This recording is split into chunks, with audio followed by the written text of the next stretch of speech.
perdu une chose en fait. Tu je dis à Bruno? Il faut commencer à... Le Tanakh aussi, les trucs... Tout arrive, ça y est, c'est bon là. On les voit pas. Nathan. C'est Johan et Steven. Johan. Ça va, Nana? C'est Steven. C'est qui Steven? Amenez tes tests pour laisser là pour demain matin. Ah, Johan. Hein? Bezrat Hashem. Tous les jours, j'essaie. On va commencer Bezrat Hashem avec l'aide de Dieu, s'il vous plaît. Ouais, moi aussi. On va commencer Bezrat Hashem à continuer notre étude de la Torah Vav. La Torah Vav, mes amis, c'est la Torah de Elul. On est rentré aujourd'hui, hier, avant-hier, dans le mois de Elul. Et par la providence divine, on étudie la Torah Mamash qui est au temps et au moment voulu Mamash. Et tout ce qu'on étudie, il y a une puissance et une force qui est spéciale, qui appartient à ce mois-ci. Et ce mois-ci, c'est un mois que tout ce qu'on étudie, il est messougal d'appliquer tout ce qu'on étudie.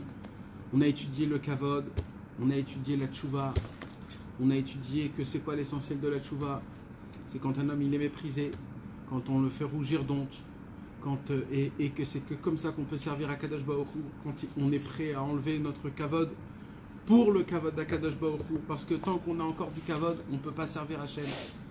Et si on se prend des hontes, et si on se prend des malvaleurs sur nous, qu'on ne nous valorise pas comme il faut, si c'est notre femme, si c'est nos enfants, si c'est les patrons, si c'est les copains, si c'est la famille, et on ne comprend pas pourquoi on ne me regarde pas, pourquoi on ne me voit pas, pourquoi j'existe pas pour eux, pourquoi on ne me donne pas mon respect. Rabbeinu Akadosh dit, plus tu en veux, moins tu peux servir Hachem. Plus tu en veux, plus tu tombes dans des fautes. Parce que d'où ils viennent les fautes? Les fautes, ils viennent du sang qui est dans le cœur, du côté gauche du cœur. Le côté gauche du cœur, c'est le sang qui est sale. Et ce sang-là, c'est le sang qui nous pousse à vouloir ces honneurs, à vouloir ce genre de choses. Et c'est ça qui nous pousse aussi à faire des fautes. Et Rabbeinu Akadosh, il nous apprend dans cette Torah, on est encore au tout début, on n'a encore rien touché, on n'a encore rien. Mais Bezrat Hashem, petit à petit, on est à la fin du Seif Bet, Bezrat Hashem, et on va terminer le Seif Bet ce soir avec l'aide de Dieu, Bezrat Hashem. Et on va donc fermer ce point de la tchouva avec les shfichut damim et les bizyonot, le kavod, et le kavod Eloki, le kavod melachim, dam, les dom, de prendre quand un homme il te fait honte, tu dois te taire dans ta bouche, tu dois te taire dans ton cœur, tu dois essayer d'être un guerrier pour servir à Kadosh Baruch Hu, au moins dans ta tête, d'être prêt dans ta tête de vouloir faire cette chose-là.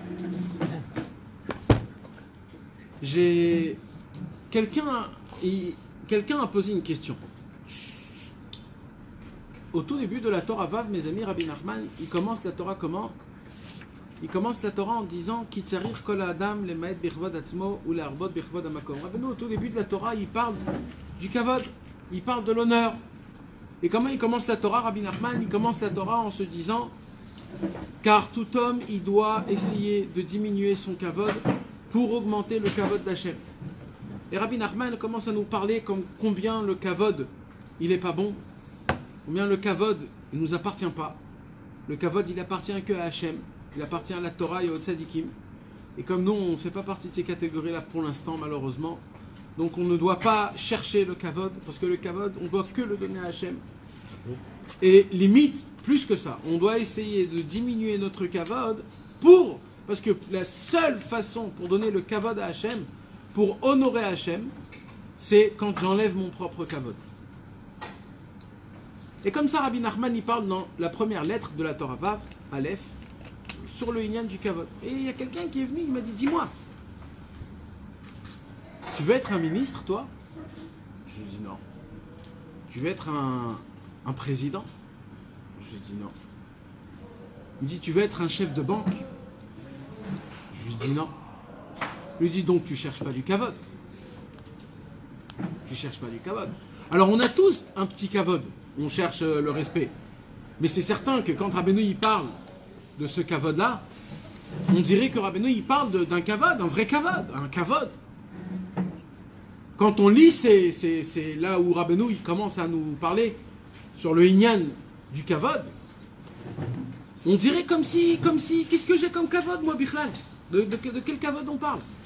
C'est quand que je cherche du kavod? On dirait que je cours toute la journée après le kavod. Encore, tu me parlais sur le Tavat News, sur le Mammon, sur le Achila. Tu me parlais des choses comme ça, je comprends. Malheureusement, on est là-bas tous les jours. Mais on dirait que je suis à la poursuite du kavod. On dirait que je veux que tout le monde me respecte. On dirait que je veux avoir un statut d'important. Alors à qui Rabbeinu il parle là? À qui? C'est quoi ce Inyan là? Si même, limite, si je fais maintenant mon bilan, un bilan plus ou moins, on va dire, pas pointilleux, mais un bilan général sur ma vie, c'est pas le kavod mon problème dans ma vie. C'est pas ça. J'ai plein d'autres problèmes moi dans ma vie. J'ai le problème de la prière de Kavana, j'ai le problème de plein d'autres choses.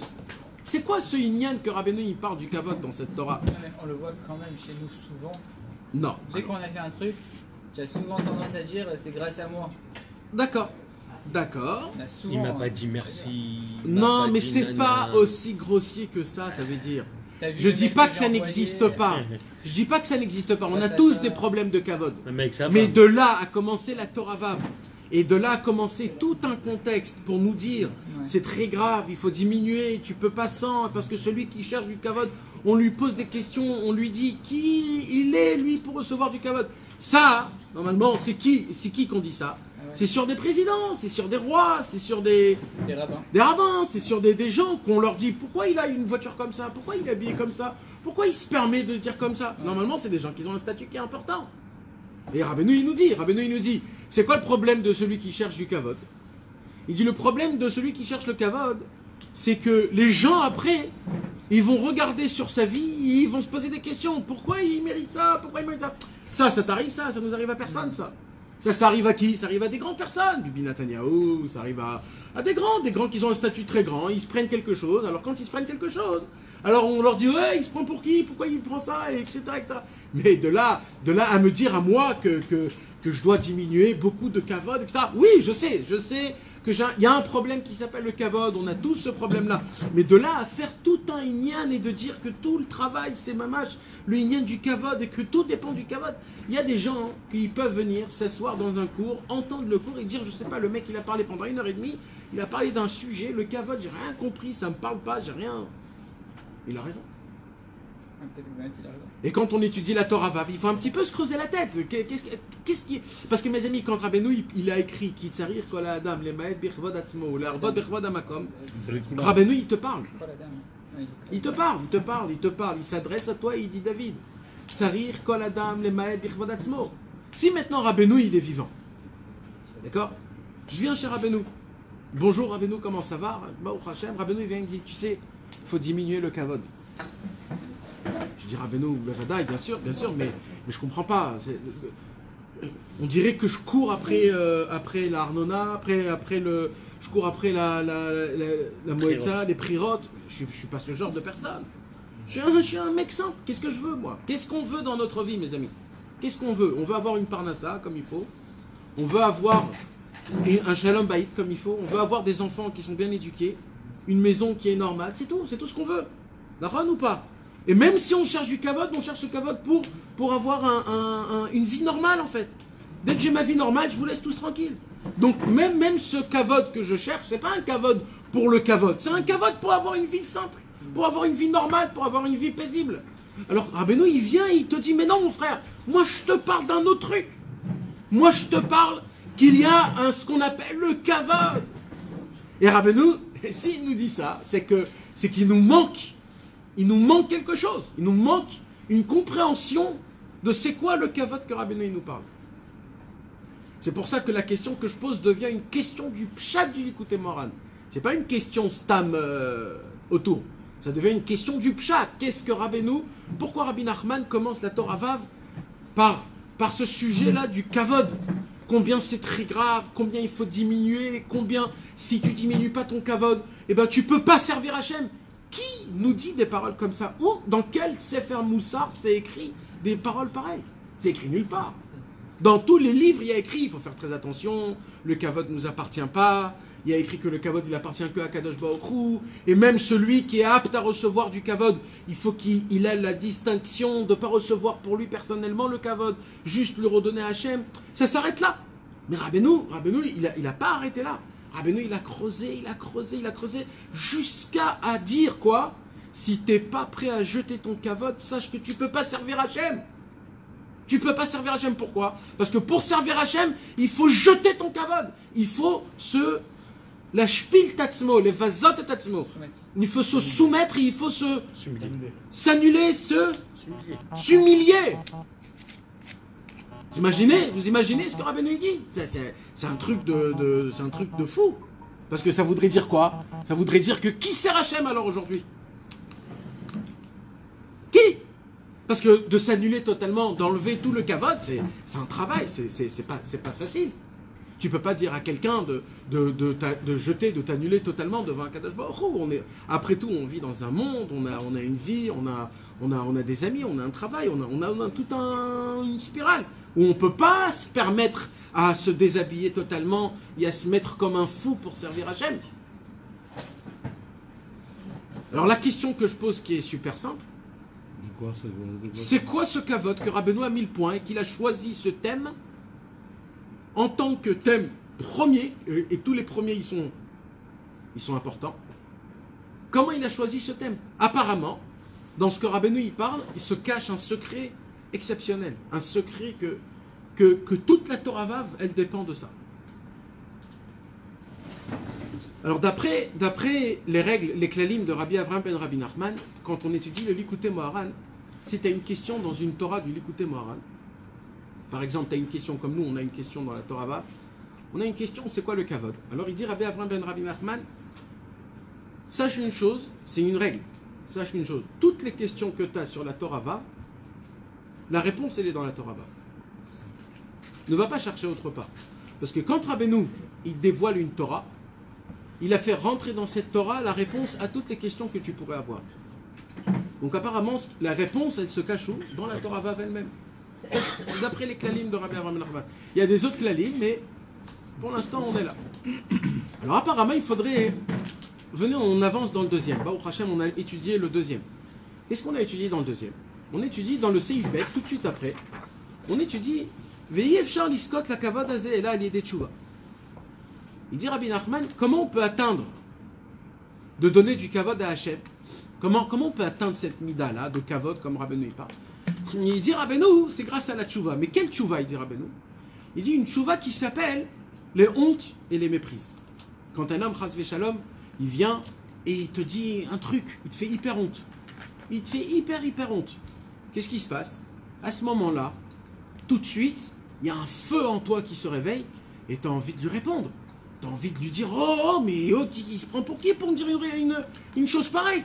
Et tu as envie de le... Il dit Rabbi Nachman, je vais t'apprendre quelque chose. Tu sais ce qui se passe dans ton corps là maintenant? Dans ton corps maintenant, le côté gauche de ton cœur, là où le sang sale se tient, il est en train de se propager dans tout le corps. Et c'est ce sang qui est sale en fait, qui veut que tu réagisses de cette manière. C'est-à-dire quoi? Que tu protèges ton kavod. C'est pas toi. C'est le sang qui est sale. C'est un sang. Pourquoi il est sale ce sang? Parce qu'à chaque fois qu'on a fait une avéra, on salit le sang. On le salit. Physiquement et spirituellement. Donc, imaginez-vous, on a tous, chacun il a 25 ans, 30 ans, 40 ans, 50 ans, on a tous, on a des dizaines d'années d'accumulation de fautes. Imaginez-vous à quel niveau notre sang est sale. Donc, il dit Rabbi Nachman, qu'est-ce qui se passe quand un homme il te fait honte? Toi tout de suite tu veux réagir. Il dit Rabbeinu, c'est pas toi, c'est ton sang. Alors il dit, alors moi j'ai une question, mais Rabbeinu, comment je lave ce sang? Comment je le lave? Alors il dit Rabbeinu, c'est justement comme ça. Si tu te tais, pas juste dans ta bouche, si tu te tais réellement dans ta bouche et dans ton cœur, c'est-à-dire quoi dans ton cœur? Alors j'ai étudié aujourd'hui un chidouche gadol. C'est le Baal Shem Tov qui dit ça. Il dit, vous voulez savoir comment on peut se taire? Parce que c'est une grande question. Comment on peut se taire dedans? Se taire dans la bouche, c'est facile. Se taire dans ta tête, comment tu fais ça? C'est très dur de se taire dans ta tête. Tu peux te taire, mais tu as envie tu le maudis de tous les mots dans ta tête. Je vais le tuer, je vais l'arracher, je vais l'éclater ce mec. Regarde sa tête, dans ta tête, tu te fais un monologue de malade mental. Alors, le Baal Shem Tov, il dit, comment tu fais pour éteindre ce feu là dedans? Parce que Rabbeinu, il dit, idom veishtok. 2 mots. Idom, c'est dedans, et veishtok, c'est dans ta bouche. Comment tu fais pour t'éteindre?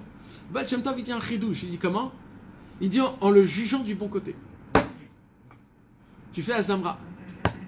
Un homme qui te fait du mal, d'où on apprend ça de David Ameller. Quand Shimi Ben Gera il a traité David Ameller de Chas Shalom, des choses très graves. Ouais, mais il faut quand même le juger du côté méritant avec un petit peu de vérité. Bien sûr, obligatoire, sinon ça s'appelle pas juger. Ouais. Sinon c'est un dimion. Ça prend quand même quelques secondes. Ça prend. Nachon. Trouver... Exactement. Tu peux te dire peut-être il s'est énervé en bas, il est venu, il faut que tu essayes de trouver un mérite. On va l'étudier dans la Gemara aujourd'hui. On va étudier une Gemara dans ma ouvrir cette porte de possibilités. Exactement. Et puis le reste, ça arrive. Ça, là je comprends. Il dit le Baal Shem Tov sans faire Azamra, tu peux pas faire Idom Veishtok. Si tu le connais pas, bah oui, c'est pour ça que Rabbeinu nous apprend dans une autre Torah que si tu vois que quelqu'un il faute et que tu peux pas le juger du bon côté, il dit Rabbi Nathan, il dit non, il dit change de trottoir. Change de trottoir. Si tu n'arrives pas à faire Azamra, laisse le tzaddik faire, mais toi, pars le plus vite possible. Parce que si tu vas le juger du mauvais côté, tu casses. Donc maintenant, mes amis, ça jusqu'à maintenant, c'est ça ce qu'il y a écrit dans le Seif Bet. Si vous vous rappelez, on a posé une question que Rabbi Avram ben Rabbi Nachman, il a posée dans Biur al-Ikutim. Il a dit, si Rabbi Nachman, il nous apprend que la teshuva la plus grande au monde, c'est quoi? C'est de se taire quand un homme te fait honte. C'est la teshuva la plus grande. C'est la teshuva que, qu'est-ce qui se passe quand je le fais? Je prends le sang qui est sale et je le brûle. Je le sacrifie. Je le brûle, ma mâche. Il y a un feu énorme en moi quand je me tais. C'est un travail qui est très dur. Ce travail-là, ces secondes où tu t'es crispé, tu te dis, il faut que je me tais, il faut que je me tais, il faut que je me tais, il faut que je me tais. À ce moment-là même, tu es en train de purifier tout ton sang sale. Limite, Rabbeinu, il dit, quand quelqu'un te fait honte, c'est un cadeau du ciel qu'on veut que ton sang se purifie.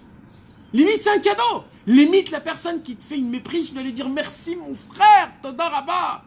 Tu m'as rendu propre. Tu m'as rendu propre, j'ai fait tes chouvas grâce à toi. Je suis propre, mon corps est propre. Vous imaginez d'enlever une accumulation de saleté pendant des dizaines d'années qui nous fait que des problèmes. T'auras moins de problèmes. Alors Rabbi Avraham ben Nachman, il pose une question, si c'est ça, Béhémet, l'essentiel de la tchouva, comment c'est possible qu'elle n'est pas écrite dans la Torah? Comment c'est possible qu'elle dépend que quelqu'un te fait une méprise? Ça veut dire en fait, toi tu fais tchouva pendant que ton ami qui t'a fait la honte, lui, il fait une avéra? Où on avait un truc comme ça dans la Torah? Qu'il y a quelque chose de bien qui sort de quelque chose de mal? Ça veut dire celui qui m'a fait la méprise, lui, la Torah elle dit En lo chelek leolam haba. Parce qu'il y a écrit que quelqu'un qui fait honte à quelqu'un devant tout le monde, En lo chelek leolam haba. Et pendant ce temps que lui, En lo chelek leolam haba, moi j'ai tout mon olam haba. Alors comment ça fonctionne? C'est comme ça la Torah? C'est un sur le compte de l'autre? Où on avait un truc pareil? C'est une grande question. Une question qu'on voit. Oui, Paradouma, c'est pas pareil. Parce que c'est la para. Là, je te parle d'un homme qui fait une mamage et une avera.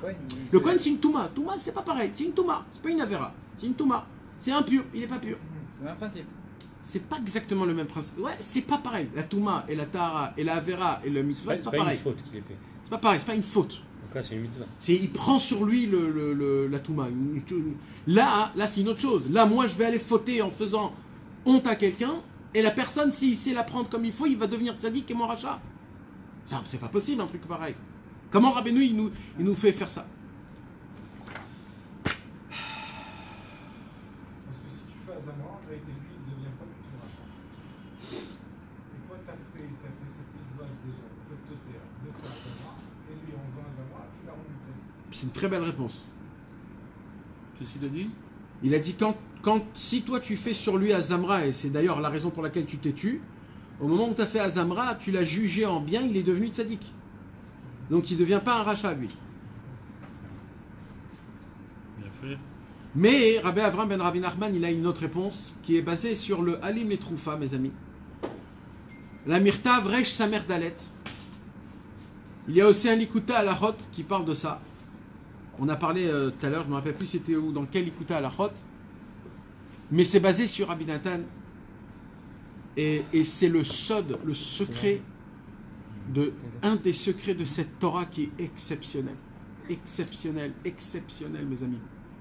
C'est la règle de la vie, c'est la règle de ce mois qui est un mois de Teshuvah, c'est la règle de comment rentrer dans Rosh Hashanah, Kippour et Sukkot. C'est la façon de comment terminer une année où tu sais que ton année n'est pas... Elle n'a pas été comme il faut envers Hachem, elle n'a pas été à perfection comme il faut, comme tu as voulu, elle n'a pas été comme il faut. C'est Rabbeinu, ici, il est en train de nous dévoiler un sod comme il n'y a jamais eu au monde. On en a déjà parlé, mais comme il est tellement important, je répète. Et je vais vous le dire du nouvel angle. Il y a 2 jours, on commence les slichot. On a commencé les slichot. Le mois de Elul, c'est le dernier mois de l'année. Le mois de Elul, c'est là où il faut se réveiller un peu plus tôt. Tu ne peux pas vivre ta vie normalement. Parce que d'un côté, tu travailles, tu as ta famille, ta femme, tes enfants. Et d'un autre côté, il faut essayer un peu de réfléchir à toi-même. Faire tes chouvas. Il faut réfléchir un peu à... C'est la fin du mois. La fin de l'année, il y a écrit que Akadosh Baruch Hu, il descend dans ce monde et il dit, mes enfants, maintenant vous avez un mois, que pendant ce mois, tout celui qui fait teshuva, je le reçois tout de suite, il fait teshuva, tout de suite je le reçois. C'est moi qui viens vers vous, celui qui vient vers moi, tout de suite, il n'y a pas de condition, il n'y a rien. Celui qui me demande pardon, celui qui a un regret de tout ce qu'il a fait, tout de suite c'est reçu, tout de suite. C'est un mois en entier. D'ailleurs, c'est pour ça qu'on fait les slichot. Alors il y a un monsieur, il vient, il rentre chez lui à la maison, il vient voir sa femme, il dit bonjour chérie, comment ça va? Ça va, Baruch Hashem.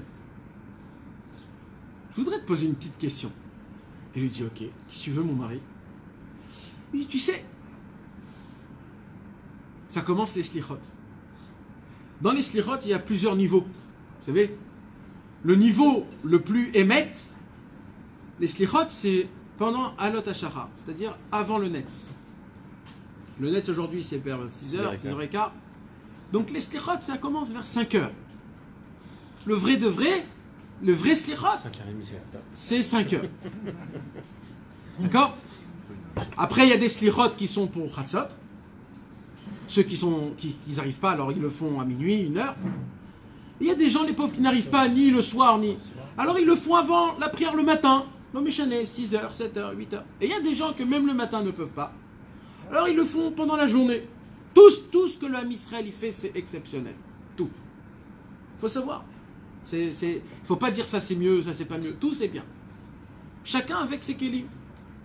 Mais cet homme-là, il rentre chez sa femme et il dit, ma femme, il dit, je voudrais te poser une question. Est-ce que ça t'embêterait que cette année, je me réveille les slichot, pas comme j'ai l'habitude le soir à minuit, mais je voudrais faire le top. Je voudrais faire le plus dur. Je voudrais me réveiller tous les matins à 5h du matin pour aller au slichot à 5h du matin. Sa femme, elle dit, waouh, mon mari, c'est beau, c'est bien, mais alors qu'est-ce que tu me demandes? Alors il lui dit, écoute, moi je te demande une seule chose. Moi je voudrais aller dormir à 8h. Je voudrais qu'à 8h, je suis au lit et tout est fait. Ça veut dire, je rentre du travail, il est 6h30, je veux qu'à 7h, il y a mon plat déjà fait, je veux que toi aussi tu manges avec moi, je veux que mes enfants aussi mangent avec moi. Comme ça, 7h30, je vais faire Arvit, 8h, je suis au lit. Est-ce que je peux te demander ça, rien que pour le mois d'Elul?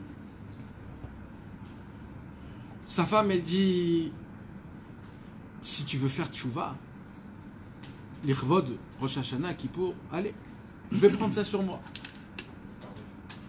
Dès le bon matin, la femme, elle a organisé les enfants, elle a organisé le plat, elle a dit aux enfants, les enfants, papa il va se lever pendant les slichot. Il faut faire très attention, ce soir il ne faut pas faire de balagan. Ce soir, il faut aller dormir tôt. On va tous manger tôt. On va dormir tôt parce que papa, il se réveille. Maintenant, le mari, il a dit à sa femme, il lui a dit, tu sais, ma femme chérie, moi, je voudrais, comme je suis un chassid Breslev, je voudrais pas me lever à 5 heures du matin. Je voudrais en vérité me lever à Chatzot Laila. Comme ça, je dors de 8 heures à 1 heure. J'ai 5 heures de sommeil qui sont super. Je me réveille à Chatzot la nuit. Je fais Chatzot, je dis pas des doutes. Mikvé, Slichot, Netz. Il n'y a pas mieux que moi. C'est la bombe atomique. Si toute l'année je suis un âne, au moins le mois des Louls, je fais ce qu'il faut. Sa femme, elle dit, écoute mon mari, moi je fais pas de tchouva, je sais pas ce que c'est de faire tchouva. Toi tu veux faire tchouva, je vais t'aider. Et la femme, elle a tout fait. À 7h30, il y avait le plat. Tout le monde s'est assis, ils ont tous mangé, la famille. À 8h00, il est rentré dans son lit et il s'est endormi. Dès que le mari s'est endormi, la femme, elle dit aux enfants, surtout ne faites pas de bruit, réveillez pas papa, il doit se réveiller la nuit. Qu'est-ce qu'ils pensent les enfants? Waouh, mon papa, il va se lever la nuit, Chatzot, il boit des doutes, le mikvé, les slichot, il va faire. Imaginez-vous la pensée de cet homme quand il se met dans son lit. Il se met dans son lit, il est là. Il a intérêt à se réveiller. Mais attends, mais il se met dans son lit, il se dit, regarde. Mais Dov, La pression. Hein. regarde. Il est là, il a fait tout comme il faut. Nahon, il a fait tout comme il faut. Il a parlé avec sa femme gentiment, sa femme était avec lui gentiment. Il a dormi au moment voulu. Il a mangé avec tout le monde. Tout est comme il faut. Il n'a pas fait une chose qu'il ne faut pas. Maintenant, avant de dormir, il appelle sa femme, il dit, ma femme chérie, tu sais, quand je vais revenir du Netz, il va être dans les environs de 7 heures. C'est juste le moment où les enfants se réveillent, il y a le balagan. Dernière chose, je te demande, si c'est possible que quand je vais rentrer aller dormir à 7 heures, essayez de faire le moins de bruit possible parce que j'ai que 2 heures à dormir pour que je puisse aller au travail. De 7 à 10, c'est le seul où je peux faire une petite... Sa femme, elle lui a dit, t'inquiète pas, je vais m'organiser. 7 heures du matin, sa femme se réveille. Elle se réveille. Et elle voit quoi? Son mari qui est à côté. Oh, merci Hachem, tu m'as donné un mari. Baruch Hachem. Il est là, il a déjà fait Chatzot, il a fait Bodedou, il a fait les Slichot, il a fait le Mikvé, il a fait tout la Vodat Hachem. Et maintenant, il s'est mis là. Vite, vite, vite, elle s'habille très vite, elle sort, elle ferme la porte, elle réveille les enfants, chut, tout le monde, chut. Elle habille les enfants vont à l'école, elle prépare le manger de son mari à 10 heures pour le travail. Et elle aussi, elle part au travail. Maintenant, pas de réveil. D'un coup, le réveil il sonne, 10 heures pour aller au travail. Et lui, il se réveille. Il regarde, il dit, il est 10 heures du soir, quoi, j'ai dormi que 2 heures. C'est pas possible que j'ai dormi que 2 heures. On dirait que j'ai dormi... 12 heures. Il dit, c'est quoi cette lumière-là? Il regarde, il dit, pourquoi ils ont allumé toutes les lumières? Il se réveille, il se lève de son lit. Et là, il capte qu'il est 10 heures du matin. Là, il capte qu'en fait, il a dormi plus que 14 heures. 14 heures, il a dormi. Dans un jour normal, il ne dort pas 14 heures. Maintenant, qu'est-ce qu'il se dit dans sa tête? Ma femme, qu'est-ce qu'elle croit? Tiens, tzaddik, que je me suis levé, j'ai fait le service divin. Mes enfants, ils sont à l'école. Qu'est-ce qu'ils se disent dans la tête, mes enfants? Waouh, mon papa, il est allé au slichot, il a fait... Et lui, il se voit comme ça, en pantoufle, à moitié nu, comme ça, il se regarde, comme il est. Mais il se dit, mais c'est quoi que je dois faire maintenant? Je suis en retard pour le travail, mais... Il court au travail parce qu'il peut pas, Et à 1 heure, à sa hafsaka, il va. Il se dit, qu'est-ce qu'il faut que je fasse? Les tefilin, shacharit, mikvé. Je sais même pas par quoi commencer. Qu'est-ce qu'il faut que je prie? 2 mincha, qu'est-ce qu'il faut que je fasse? C'est quoi la situation qu'il est là, comme ça, là, maintenant, là? Arrêtez ce film et regardez cet homme. Regardez cet homme, qu'est-ce qu'il a voulu? Il a fait quelque chose de mal. Où il s'est trompé? Je vous pose la question. C'est où qu'il s'est trompé? Il a tout fait comme il faut. Il a dormi tôt. Il a demandé sa femme, ses enfants. Il a fait le Kriyat Shema. Il a mangé. Il a tout fait comme il faut. Tout le réveil. Il a tout fait. Tout ce qu'il y a écrit partout, il a fait comme il faut. C'est où qu'il s'est trompé? On va prier pour ça. Et peut-être qu'il a aussi prié. Viens, on dit qu'il a prié. On dit qu'il a prié. Viens, on dit qu'il prie Hachem. Il a voulu pendant... Il attendait depuis tout Béhav les slichot. Il a dit, oulala, les slichot, ils vont venir. Je vais me préparer. Vous savez ce qui se passe à tout Béhav? À tout Béhav, on est en train de se créer. On se dit, où sont mes ailes? On veut se créer des ailes. Vous savez pourquoi? Pour voler dans les cieux. Parce qu'on croit qu'on est des tzadikim. Pendant le mois de Elul, on va faire ça et on va faire ça. Et on se dit, où sont mes ailes? Et le mois d'Elul, chaque jour qui passe, tu apprends en fait que tu n'as pas d'ailes. T'as rien, t'as même pas de pieds, même pas de main, t'as rien. Et toi, t'es cru que t'as des ailes où tu peux voler, t'envoler dans les cieux et tout. Vous savez qu'est-ce qu'il nous apprend Rabbi Nachman de Breslev dans la Torah Vav? Rabbi Nachman de Breslev nous apprend dans la Torah Vav. Vous savez qu'est-ce qui a fait ça? Pourquoi il ne s'est pas réveillé? C'est qui a fait qu'il ne s'est pas réveillé? Hachem lui-même a fait en sorte qu'il ne se réveille pas. Hachem. Ah, Hachem. Mais oh, mais il manque plus que ça. Encore le Yetzirara, oui. Hachem. Kadosh Baruch Hu, il lui dit, bien sûr que c'est Hachem, c'est moi. Et tu veux savoir pourquoi? Pas parce que je t'aime pas. Justement parce que je t'aime. Pourquoi? Je vais te faire montrer le film de comment ça aurait se passé d'après ta tête. Dans ta tête, tu rêves de quoi? Que pendant le mois de Elul et les 10 jours de pénitence, tous les matins, 5 heures du matin, 00, les slirot, Ashri, Yoshve, Vetera, ta. T'es là comme un pilon, t'es là, le premier. Il dit à Hachem Idbarar, tu sais c'est quoi le problème? Le problème c'est que quand tu seras à Ouman à Rosh Hashanah, si c'est un Breslev, si... Le problème c'est quoi? C'est que quand tu vas terminer, quand tu seras à la synagogue, après les fêtes, et que tu t'aurais dit, toi tu te dis dans ta tête, moi j'ai pas raté un jour de Slichot. Un jour. T'as presque envie de monter sur la table et de dire, hé les gars, pas un jour j'ai raté, tous les jours. Maintenant tu vas pas le faire parce que t'es un tzaddik, t'es un ave. Alors tu le fais où? Tu le fais dedans. Et comment ça se voit? Parce que s'il y a un mec qui comme ça, il se réveille à moitié réveillé, il rentre à la synagogue en plein milieu de Shacharit, il a raté les slichot, dans ta tête il y a une petite voix. Regarde celui-là comment il se réveille, il a pas honte. Moi j'étais là le premier à 5 h du matin. Hachem il dit comme je sais. Ouais, regarde ce monsieur là, regarde qu'est-ce qu'il a fait. Tu te dis dans ta tête des voix, tu te l'apprends, tu crois que tu es quelqu'un, tu crois que tu as fait quelque chose, tu te sucres sur le dos de Dieu. Hachem il dit comme je t'aime tellement, comme je veux pas que tu fasses ça, je vais pas te le donner pour que tu comprennes un autre qui vient en tard au slichot et tu dis ah moi aussi je suis comme lui. Pour que tu dis moi aussi je suis pas parfait. Pour que tu comprennes celui qui a rien fait pendant le mois d'Elul, et le dernier jour, Rosh Hashanah, il se réveille et dit c'est où que ça commence les slichot? Quelqu'un peut me dire c'est où que ça commence? Et toi tu dis mais ça fait un mois qu'il fallait dire les slichot, qu'est-ce qui se réveille cet imbécile? On parle tous comme ça dans notre cœur, mes amis. On est tous comme ça dans notre cœur.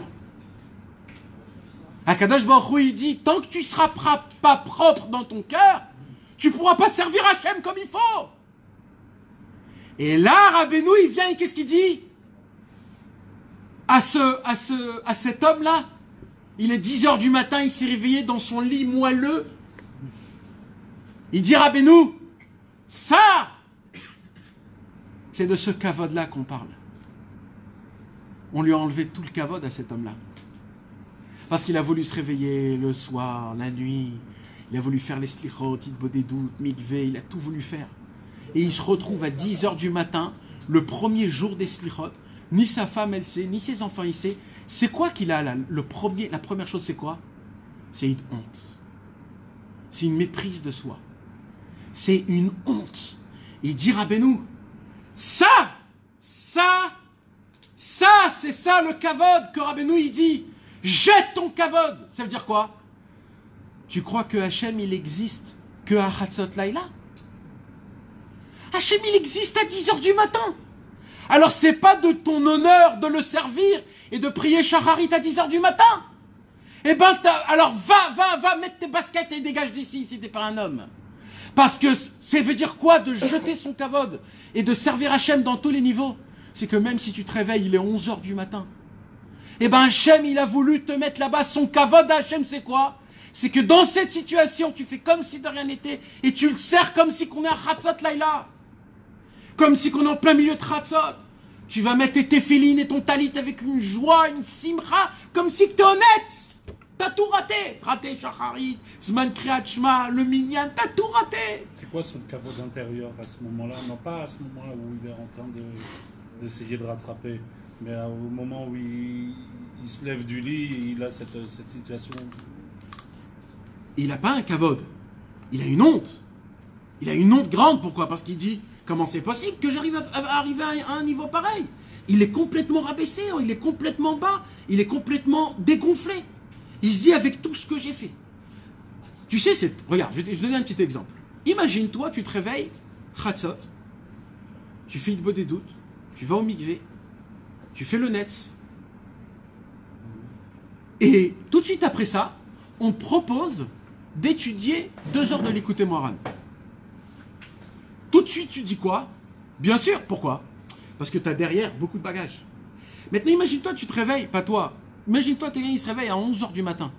Tu viens faire une petite étude de 2 heures, qu'est-ce que tu vas lui dire? Mais dégage de ma vue. Mais dégage, je veux pas te voir de quoi tu me parles. Pourquoi? Parce que tu as 14 heures de sommeil. Parce que tu es complètement naze. On vit de cette manière que notre vie dépend toujours de ce qu'on a fait avant. Ça veut dire, si je fais bien, si je sers Hachem, si je fais comme il faut, si j'arrive à le servir comme j'ai envie moi, c'est facile après de servir Hachem. C'est facile de garder les yeux. C'est facile de garder les mauvaises pensées. Parce que je suis déjà un tzaddik depuis hier soir. Je suis déjà un tzaddik. Mais si, depuis hier soir, j'ai fait que des galères, que des manières, pourquoi je vais garder mes yeux quand je vais descendre? Puisque depuis hier soir, j'ai vu que des films. J'ai vu une série de films, 18 heures de films. Pourquoi je vais descendre en bas, je vais garder mes yeux? Mais j'ai sali mes yeux 18 heures. Rabbeinu, il dit, ça s'appelle que tu as du kavod. Tu veux le servir que quand ça te convient, et tu as mis en fait des manières à Hachem. Tu lui as dit, Hachem, écoute, c'est très simple. Il faut que tu me donnes le daf yomi, le mikvé, le netz, le chatzot, et si tu me donnes tout ça, moi je vais être un bon juif. Mais si tu m'enlèves tout, je ne peux pas être un bon juif. Et c'est ça qu'on a dit de tout ça à Hachem. Rabbeinu, il vient, il dit, jette ton kavod. Serre-le tout le temps, là où il t'a mis, et on s'en fout de ce que tu as fait 1 minute avant. Chaque minute, chaque seconde de ta vie, elle est toute nouvelle, elle n'a aucune influence de ton passé. C'est ça le kavod. Il dit Rabbeinu, et c'est ça le pshat. C'est quoi le pshat? Le pshat, c'est que le bisayon, la méprise, ne vient pas de autrui. Elle vient de toi-même. C'est toi-même qui te fait honte. C'est toi-même qui as honte de toi-même. Tu te dis, mais regarde cette carapace de corps là. Je me suis dégoûté. Je suis dégoûté de moi-même. J'ai envie de vomir de moi. Si on me fait montrer à quoi je ressemble, j'ai envie de taper cet homme-là. Des fois, on arrive à des niveaux pareils. Ça s'appelle Idom Veishtok. Rabbeinu, il dit, tais-toi. Tais-toi. Oh, sache que c'est une voix du ciel. On t'aide. On t'aide. Pourquoi tais-toi alors? Pourquoi tais-toi? Normalement, je devrais combattre. Alors il dit Rabbeinu un chidouche énorme. Qu'est-ce qu'il dit Rabbeinu comme chidouche? Il dit il y a un sod. C'est quoi le sod? Il dit comme ça. C'est quoi la différence entre un homme et un animal? La parole. Un animal ne parle pas et un homme il parle. On a appris dans la Likutei Moharan, Torah Vav Seif Bet, on a appris quoi? Quand un homme il faute, qu'est-ce qui se passe? Il perd de son existence. Il perd de son existence. On a appris que chaque faute d'un homme, elle te fait perdre de ton existence. C'est quoi ton existence? C'est que les gens ne te voient plus. Ils ne te considèrent plus. Tu deviens chakouf, comment on dit? Transparent. On ne te respecte plus. On ne fait plus attention à les paroles que tu dis. C'est quoi qui fait ça? C'est les fautes. Il dit Rabbi Nachman, Chas Veshalom, un homme il peut fauter tellement jusqu'à qu'il n'a plus d'existence. Mais ça veut dire quoi qu'il n'a plus d'existence? Il n'a plus d'existence en tant qu'être humain. Alors il devient quoi? Un animal. Un animal, il parle ou il parle pas? Il parle pas. C'est de là où Rabbeinu il dit, c'est pour cela que quand on te fait des bouchottes, quand on te fait des bisionnottes, tu dois te taire. Pourquoi tu dois te taire? Parce que tu es comme un animal. Un animal, il ne parle pas. Il n'a pas d'existence en tant qu'être humain. Donc ton seul travail à toi, c'est quoi? C'est pas de lui répondre à la personne qui te fait honte. Ni de prier à Hachem, il dit Rabbi Nathan dans l'Ikuta Halachot. Ça se pourrait qu'un homme, il va faire Hitbo des doutes. Et il n'a pas fait teshuva sur ses fautes. Il dit Rabbi Nachman, cet homme-là ressemble à quoi? À un animal. Et il dit, si cet homme-là, il parle, il va faire encore plus grave que normal. Alors qu'est-ce qu'il faut qu'il fasse? Idom veishtok. Il faut qu'il aille faire Hitbo des doutes dans la forêt. Et il faut qu'il se taise, qu'il baisse sa tête et qu'il comprenne qu'il est du niveau d'un animal. Et la preuve, c'est quoi? C'est que quand il essaye de formuler des phrases, il s'embrouille complètement. Il s'embrouille, il n'arrive pas à parler avec Hachem. Pourquoi il n'arrive pas à parler avec Hachem? Vous connaissez, vous, quelqu'un qui dit « j'arrive pas à parler avec mon père » Est-ce qu'il y a quelqu'un qui n'arrive pas à parler avec son père? Ça n'existe pas. On parle avec le papa. Papa, on parle. Comment ça va? Ça va? Où t'étais aujourd'hui? Qu'est-ce que t'as mangé? Comment ça se passe? On a toujours quelque chose à dire. Comment t'arrives pas à parler avec ton père? Tu sais pourquoi? Parce que t'es plus du niveau du fils. À cause de tes fautes, t'es parti dans un niveau où t'as plus la face d'être humain. Donc t'es devenu un animal. Et un animal ne sait pas parler. Donc qu'est-ce que tu dois faire? Il dit Rabbi Nathan dans l'Ikuta Halachot. Ce l'Ikuta Halachot, c'est un l'Ikuta Halachot, mes amis, qui est exceptionnel. Dans Orach Chaim, Ilchot Rosh Hashanah.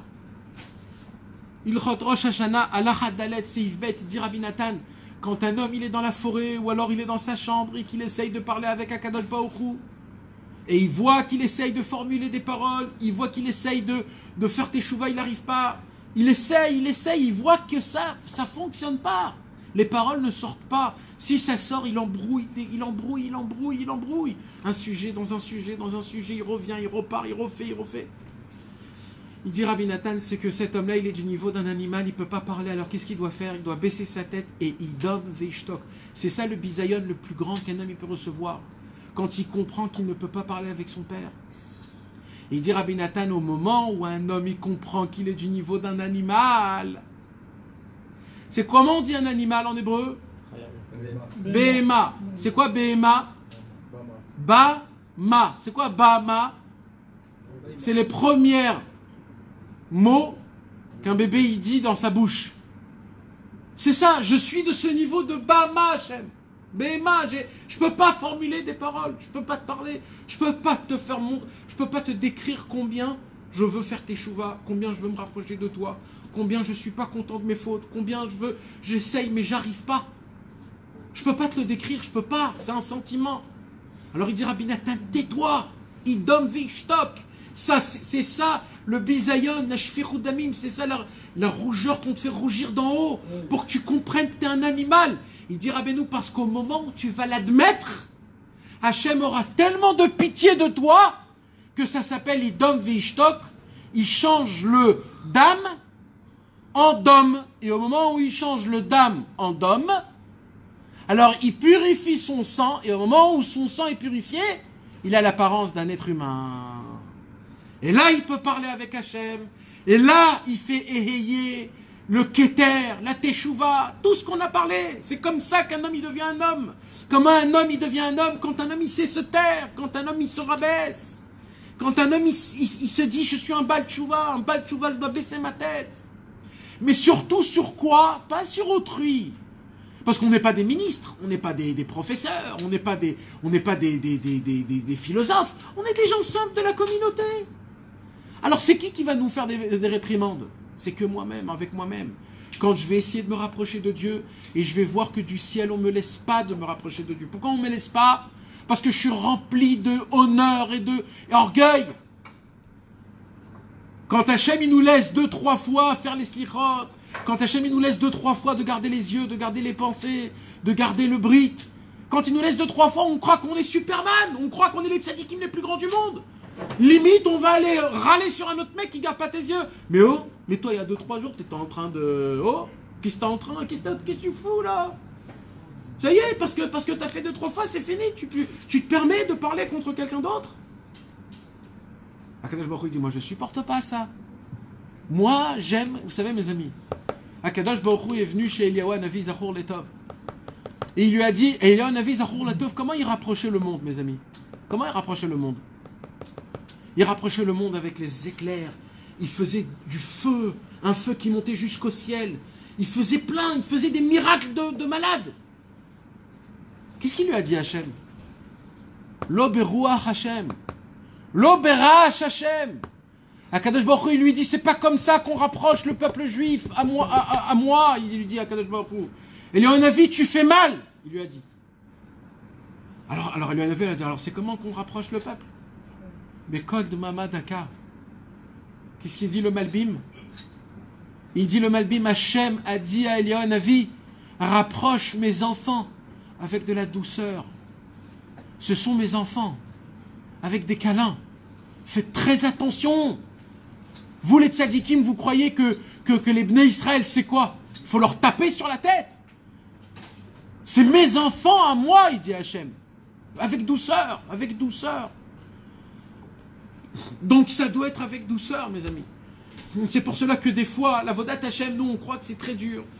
Mais il faut savoir que c'est pas dur, c'est juste pour enlever le mauvais sang. C'est tout un autre travail. Donc, ça c'est la réponse à la question qu'on a posée. C'est quoi le kavod que Rabbeinu il parle dans la Torah Vav? Autant, Rabbeinu il parle autant dans la Torah Vav du kavod. C'est pas d'Afka, c'est aussi un kavod qui est extérieur. Mais c'est surtout le kavod qui est intérieur. Le kavod, quand un homme il essaye de servir à Hachem et qu'on ne le laisse pas du ciel à servir à Hachem. Et c'est pas mon honneur à moi de le servir sale. Parce que mes amis, vous savez à quoi on ressemble? Si on fait le compte, je ressemble à un homme qui vit dans les égouts, qui est trempé d'excréments, qui sent mauvais à des kilomètres carrés. Tous mes habits sont trempés de caca. Je sors des égouts et je veux rentrer dans une macolette pour acheter de quoi manger. Mais vous savez ce qui peut m'arriver si je fais ça? Mais les gens, ils vont dire, mais sauve-toi de chez nous. On ressemble à ça. Avec nos fautes, on pue, on est sale. Vous vous imaginez pas combien ça sent mauvais. Rien que les fautes avec l'argent qu'on fait, il dit Rabbi Nachman. Rien qu'avec l'argent. Ça veut dire quoi les fautes avec l'argent? Quand on ne donne pas maaser comme il faut, quand on ne donne pas la tzedaka comme il faut, quand on ne donne pas les enfants pour les écoles comme il faut, tout ce qui touche l'argent, quand on n'achète pas pour Shabbat, quand on achète des habits qui sont pas comme il faut, et tout ce qu'on fait avec l'argent, rien que l'argent, il dit Rabbi Nachman, ça a une odeur, que tellement on aura honte quand cette odeur, elle va se dévoiler, quand ma chère viendra, qu'on va se créer des cercueils et on va s'enterrer vivant. Il dit Rabbi Nathan, on va chercher, quand ma chère viendra, on va chercher où j'ai encore de l'argent pour le jeter, tellement ça pue. Ouh, ça sent trop mauvais, c'est sûr, il me reste une pièce. Cherchez tous, il me reste une pièce. Ça pue trop. Peut-être il reste une pièce dans un habit, quelque chose. Jetez, ça pue. Mais mes amis, rien que l'argent. Maintenant, je vous parle même pas, Chasvé Shalom, de la débauche. Combien ça sent mauvais, combien c'est sale.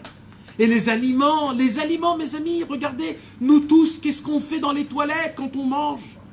Regardez ce qu'on fait. Le Noam Elimelech, il dit un homme, il doit regarder ce qu'il fait, il doit sentir ce qui sort de lui dans les toilettes pour qu'il comprenne c'est qui, c'est quoi cet homme-là. Nous vite, on baisse la chasse. Pourquoi? Parce que moi je suis pas ça, moi j'ai du kavod. Non, laisse-la un peu la chasse. Respire ce côté. Vous rigolez, mais c'est écrit dans le Tsetil Katan du Rabbi Elimelech de l'Hygiène. C'est pas moi qui le dis, c'est les élèves du Baal Shem Tov qui ont dit ces choses-là. Ça sent mauvais, mes amis. Si d'un manger aussi bon comme un éclair au chocolat, un millefeuille, des crêpes avec de la crème chantilly, tu manges dans ta bouche, oh là là, tu sens une palpitation dans tout ton corps. Tu te dis, c'est quoi ce truc-là? C'est trop bon, il faut que je goûte. Mais rappelle-toi ce qui se passe dans les toilettes, mon frère, parce que ce même truc qui goûtait bon, c'est la même chose qui sort dans les toilettes, ça sent mauvais. Donc c'est la preuve que de quelque chose qui est bon et qui est beau, sort quelque chose d'aussi mal. La débauche, c'est pareil. L'argent, c'est pareil. Imaginez-vous combien on pue. Est-ce que Hachem, il veut d'un homme comme ça?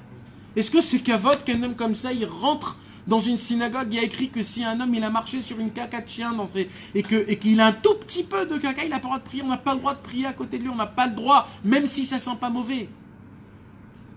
Imaginez-vous un homme qui sort des excréments remplis jusqu'au cou. Il rentre dans une synagogue. Est-ce qu'il a le droit de prier? Non. Eh ben nous aussi on est comme ça. Mais qu'est-ce qu'il a dit Rabbeinu? Fais ce que tu peux. C'est pas parce que tu pues que tu dois dire tout non. Sache que tu es comme ça, mais sache aussi que de l'endroit là où tu es, c'est qui t'a mis là-bas? Quelque part, c'est Akadosh Baruch Hu qui t'a mis là-bas, quelque part. Et c'est Akadosh Baruch Hu, il t'a mis là-bas. Pourquoi il t'a mis là-bas? Parce que Akadosh Baruch Hu, il compte sur toi que là-bas, tu vas le servir malgré toute ta crasse. Tu vas dire à Shamit Barar, Al-Pi Alacha, je sens mauvais, je suis pas bon, ma prière n'est pas reçue. Mais il y a une chose que je peux faire, c'est vouloir. Vous savez, un jour on a pris un Chassid Breslev, à l'époque du KGB. Nous aujourd'hui on va à Jaouman d'une facilité comme il n'y a pas. Mais il y a 30 ans de ça, quand les murs étaient encore fermés et que le communisme était en Ukraine, il était interdit, mes amis, toutes sortes de judaïsme étaient interdits. Et celui qui avait un contact avec le judaïsme quelconque, on l'envoyait en Sibérie mourir. Je ne vous raconte pas le nombre de juifs qui sont allés morts de froid en Sibérie à cause des communismes. Et parmi les Chassidé Breslev, à Ouman, c'était une des villes qui était hyper créative au niveau du judaïsme, sans avoir peur du KGB, sans avoir peur du communisme. Ils faisaient des matzot, ils allumaient les Hanoukia, ils faisaient la souka dehors, malgré tout. Un jour, un policier du KGB est rentré sans que personne ne sait que c'était un policier, et il a commencé à regarder et à voir c'est qui les gens manipulatrices, c'est qui les gens qui font du judaïsme, qui diffusent du judaïsme, etc. Et il a vu que chez les Chassidé Breslev, ils sont tous des manipulatrices. Ce sont tous des gens qui font de la fatsa, c'est des gens qui vont à droite à gauche, etc. Alors eux, ils se sont dit, on ne peut pas tous les prendre en une seule fois, on va essayer de trouver c'est qui la tête. Et ils ont trouvé c'était qui la tête. Un jour, cet homme-là, il vient dans le Tsioun de Rabbeinu pour prier. Dans le Tsioun de Rabbeinu, mes amis, imaginez-vous. Dans le Tsioun de Rabbeinu, il était tout seul. Qui rentre? Le général du KGB, du communisme, de tout Tcherkass, de tout Ouman, tout le Hezor de Ouman. Quand ce Chassid Breslev, il a vu ses yeux, ils ont vu les yeux de ce général, il a dit à ce moment-là, j'ai cru que c'était la fin de ma vie. Et il s'est dit, ce Chassid Breslev, il peut rien m'arriver. Parce que il y a Rabbeinu là. Là, je suis dans la Tsioun de Rabbeinu. Il y a Rabbeinu. Là, il y a moi, Rabbeinu et le général. Donc, il ne peut rien m'arriver. Il ne peut rien m'arriver. Qu'est-ce qui peut m'arriver? Il ne peut rien m'arriver. Il y a Rabbeinu. Mais le Yetzer Hara, il arrive à rentrer dans tes pensées que tu crois que aujourd'hui on a rendu la Torah et Rabbeinu des Superman, des Batman, des dessins animés. On croit que c'est tous les plus forts. C'est pas ça la Avodat Hashem, mes amis. Le général, avec toute simplicité, il a sorti ses menottes, il lui a mis le menotte, il a pris et il a dit, avant que je t'envoie en Sibérie, je vais te faire cracher du sang. Il l'a emmené dans la police du Tcherkass. Et il a mis où? Il a dit, comme je connais les juifs par cœur, je vais te mettre dans un endroit où même prier tu ne pourras pas. Il a mis où? À l'époque, il y avait quoi? Jusqu'à aujourd'hui, dans le KGB, jusqu'à aujourd'hui, elle existe cette prison. À l'époque, il mettait les juifs où? En bas de la cuvette. En bas de la cuvette des toilettes. Quand les gens ils allaient aux toilettes, juste en bas des toilettes, il n'y avait pas un tuyau qui reliait aux égouts. Ça tombait où? Dans un tsinok. Comment on dit un tsinok? Un tuyau. Non, un tsinok c'est... Une fosse. Dans une fosse. Ils mettaient les juifs là-bas dans une fosse. Et toute la journée, les toilettes.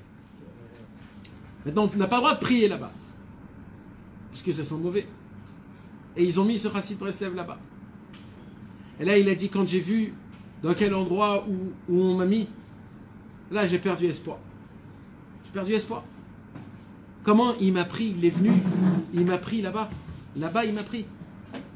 Dans le Sion de Rabbeinu.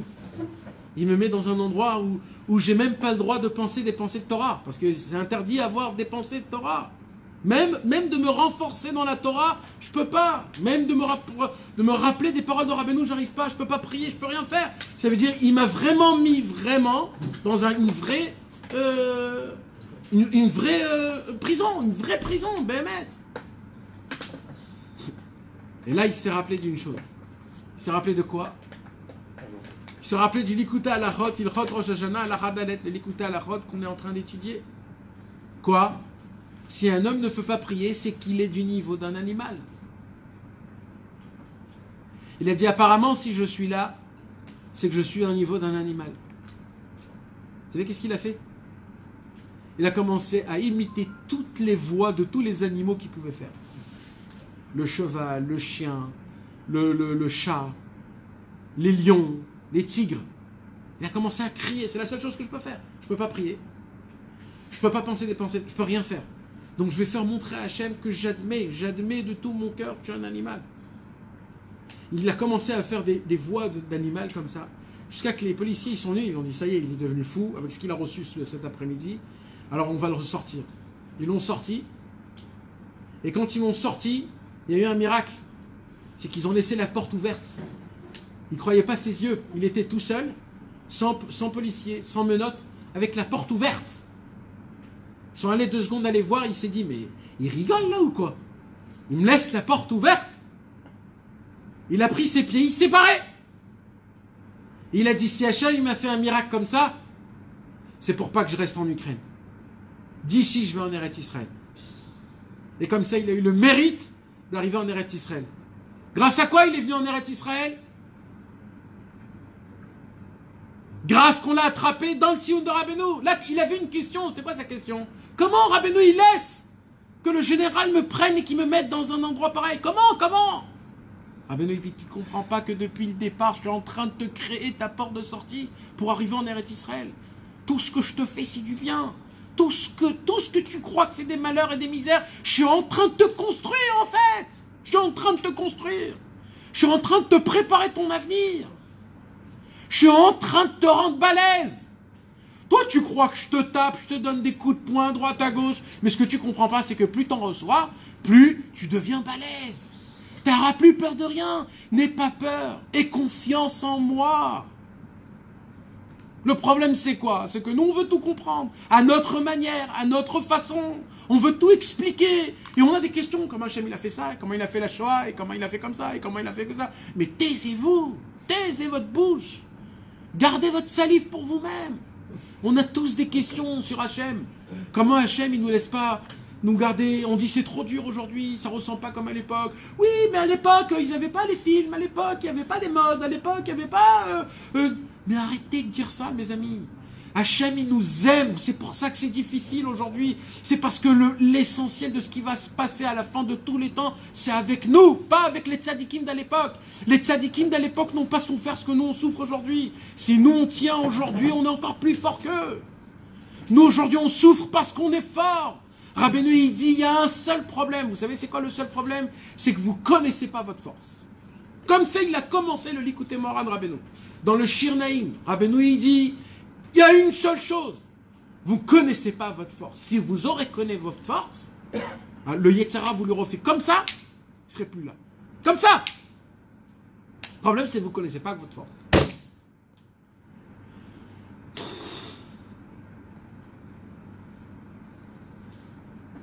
Tout ça a été pour répondre à la question pourquoi Rabbeinu commence avec le kavod dans la Torah Vav au tout début. En fait, de quel kavod il parle? De quel kavod il parle? Mon kavod personnel. Mon kavod que je veux servir Hachem que d'une certaine manière, que par une certaine façon. Non, je dois, quand Rabbeinu, il dit, tant que tu n'enlèves pas ton kavod, tu ne peux pas servir Hachem, ça veut dire quoi? Ça veut dire tant que tu n'es pas prêt à servir Hachem dans tous les niveaux avec la simra, alors tu ne peux pas servir Hachem. Tu ne peux pas servir Hachem. Dis merci à Hachem que tu as une kippa sur ta tête, déjà c'est énorme. C'est pas, il y a plus de pourcentage de juifs qui n'ont pas de kippa qu'ils ont une kippa. Tu habites en Israël? Pareil, dis merci à Hachem. Tu vas de temps en temps dans une synagogue, tu réponds Baruchou, Baruch Shemo, Amen. Mais tu t'imagines quel chanceux que t'es? Mais tu veux savoir le nombre exact de juifs qui sont venus dans ce monde-ci et qui n'ont pas dit Baruchou, Baruch Shemo, Amen dans leur vie? Alors quoi? C'est aussi évident dans ta tête? Rien, aujourd'hui mes amis, rien n'est évident. L'application de la Torah et des mitzvot aujourd'hui, ce n'est pas évident. Il y a des rabbins aujourd'hui qui parlent comme si que d'appliquer Torah aux mitzvot c'est évident. Je m'excuse. Ils se trompent. Ce n'est pas évident. C'est très difficile. On le sait et on le dit à voix haute. C'est très difficile. Mais c'est pas parce que c'est difficile qu'on doit dire qu'on ne peut pas. Il y a difficile, mais on peut. On demande à un soldat de faire un peu plus que ce qu'on t'a appris quand on t'a appris à tirer un fusil. Essaye de pousser un peu la bête. Essaye d'être un fort. Ah, j'arrive pas. T'arrives pas? Pas de problème. Torah Vav Likutei Moharan. Ah bon? Qu'est-ce qu'il y a écrit dans la Torah Vav Likutei Moharan? Il y a écrit quelque chose de hyper simple, quoi. Que tout le mal que tu as dans ton corps, il vient que d'un seul endroit. Où? Du côté gauche de ton cœur. Dans le côté gauche de ton cœur, il y a du sang qui est sale. Ce sang qui est sale te contamine. Il te pousse à voir des femmes et à fantasmer. Il te pousse à voir des mauvaises pensées, de la colère, de l'orgueil, de la haine gratuite, à voler de l'argent, à manger comme un goinfre, et ainsi de suite, ainsi de suite. C'est pas toi, c'est pas toi. Toi, t'es pur. D'où je sais que toi, t'es pur? Elohai neshama shenatatabi teorai. T'es pur, toi, t'es pur. T'es pur. C'est qui alors qui fait tous ces avérotes? C'est pas moi, c'est le sang que j'ai sali. J'ai contaminé mon sang, donc j'ai un problème, c'est tout. Alors il dira, Benou, il faut juste réarranger ce sang. Il faut le rétablir. Il faut le purifier. Il dira, Benou, tu veux savoir comment le faire? Vite fait. Vite fait. Parce que c'est très dur de purifier un sang. C'est très dur, ça prend du temps, c'est très dur. Tu veux savoir vite fait comment ça se passe? C'est très simple. Quand quelqu'un il te fait honte, tais-toi dedans et dehors, tais-toi, remercie-le, sache que c'est Hachem qui te fait ça. Tais-toi, au moment où tu te tais, ta honte elle monte sur ta face, sur ta figure, tu deviens tout rouge. C'est quoi le tout rouge que tu deviens? C'est tout le mauvais sang que tu as dans ton corps. Qu'est-ce qui se passe après que tu deviens tout rouge, tu deviens tout blanc? Pourquoi? Pas parce que le sang il est parti, parce que le sang a été purifié. Quand on purifie le sang, il devient comment? Il devient du lait. Dam ne'ekar vena sechalav. D'où une maman, elle a du lait à donner à ses enfants. C'est quand elle a accouché. Qu'est-ce qui s'est passé quand une femme, elle accouche? Elle a crié, elle crie, elle crie, elle crie. Pourquoi elle crie? Elle fait teshuva. Elle reçoit des bisionotes. Il y a écrit qu'au moment où une femme, elle crie, quand elle accouche, elle jure à Hachem de ne plus avoir aucun lien avec son mari. Elle jure.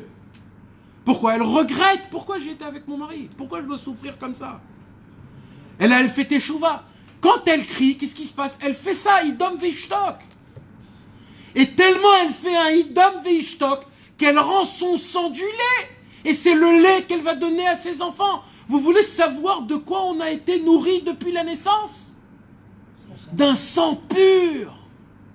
Le lait qui a caillé, du sang qui a caillé, qui est devenu du lait pur, sans rien du tout. Donc nous, toute notre vitalité, toute notre force, on n'attend que d'être pur, d'avoir tout dans notre corps au lieu du sang du lait. De purifier notre sang totalement. Rabbeinu, il vient, il dit maintenant je vais aller encore plus loin, mon frère. Quoi? Il dit maintenant, c'est pas juste que quelqu'un il te fait des hontes et tu te tais. Je vais aller plus loin, il dit Rabbi Nachman. C'est quoi? C'est que des fois, Hachem, il t'aime tellement, que comme il t'aime tellement, alors qu'est-ce qu'il va te faire? Il a pitié de toi. Il veut t'enlever ces mauvais sangs. Il va te faire des hontes, Hachem. Comment il va te faire des hontes? Tout ce que tu vas essayer, tu ne vas pas réussir. Tu vas essayer de prier une belle prière. Tu vas essayer de honorer ta femme et tu vas pas arriver. Tu vas essayer de tout faire bien, d'amener de la parnassa, d'être gentil avec tes enfants, de faire sortir tout le monde en vacances. Et t'as tout fait, il râle. Il crie sur toi, pourquoi tu nous emmenais là? Toi, tu as dépensé de l'argent, t'es parti, tu t'es énervé. Je lui dis, j'ai tout fait comme il faut, ils râlent, ils sont toujours... Et toi, tu te remets. Là, tu dois te dire, non, oh. Là, c'est Idom Vishtok. Prends le dame et rends le dom. Prends le dame, le mauvais sang, et fais le dom. Tais-toi, tu es au vert, le Yetzirara. Tu sacrifies ce sang, tu le sacrifies pour qu'il devienne très pur. Donc aussi quand tu dis que justement pour purifier le sang c'est quand quelqu'un te fait honte. Là tu nous as appris aussi que même quand par exemple toi-même t'as honte de toi parce que t'as pas réussi par exemple à faire des Hachem, à ce moment-là aussi tu purifies ton sang. À ce moment même si personne qui te fait honte et toi-même par exemple t'as pas réussi et que tu le sers quand même si tu t'es levé à 14h tout ça, à ce moment-là tu purifies ce sang-là. Que si tu te tais, il donne Vishtok. Comment tu vas pas te crier à toi-même? Mais non, tu vas pas servir Hachem. Non mais si tu vas et que par exemple tu te réveilles, tu avais prévu de te réveiller au Nest, tu te lèves à 14h. Et qu'est-ce qui s'est passé après 14h? Tout dépend de qu'est-ce qui s'est passé après 14h. Tu fais tes bras froids, tu fais tes... Alors tout est ok. T'as purifié ton sang. T'as purifié ton sang. T'es honte quand même. C'est obligé qu'on a honte. Ça se peut pas qu'on ait pas honte. Il faut que tu as honte. Il faut que ça te méprise. Alors, tu peux être léger et te dire, ouais, ok, Hachem, Un homme qui se prépare à servir Hachem, Chai, et que ça sort pas comme tu as envie, tu es complètement dégoûté. D'accord. Complètement dégoûté. Quand tu mets le réveil à 4h du matin et que tu te réveilles, il est 10h du matin, tu es dégoûté. Ah, faut que t'aies senti. Et ce sentiment, il faut que tu le prennes et que tu te dises, Hachem, quand il a créé le monde il y a 6000 ans, il a écrit que moi, ce jour-là, avec tout ce que j'aurais préparé pour me réveiller tôt, il m'a réveillé tard, pour attendre, est-ce que je vais quand même le servir avec la même ferveur, avec la même simcha, comme si de rien n'était ou pas.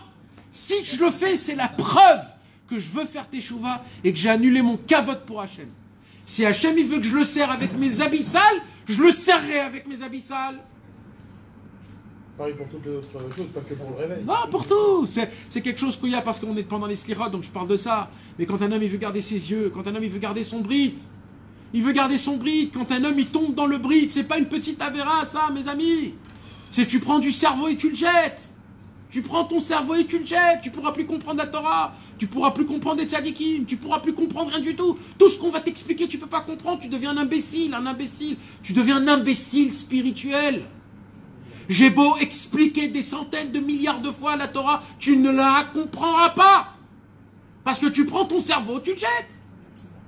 Comment on fait un truc pareil? Comment on fait? Maintenant, moi, je peux pas dire là, parce que quand je tombe, là, c'est grave. Là, c'est pas je me suis réveillé tard. Là, c'est foutu, là, c'est foutu. Alors quoi? C'est pareil. Alors quoi?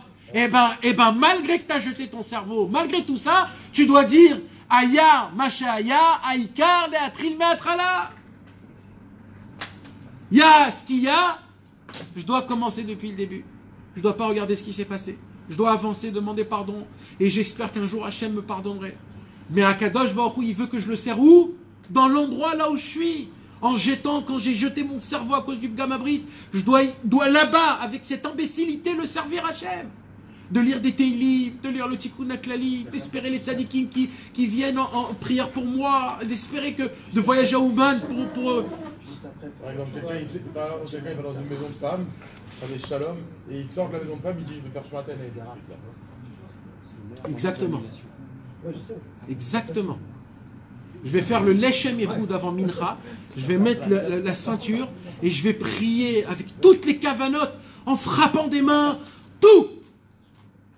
Ça, c'est un chassid Breslev.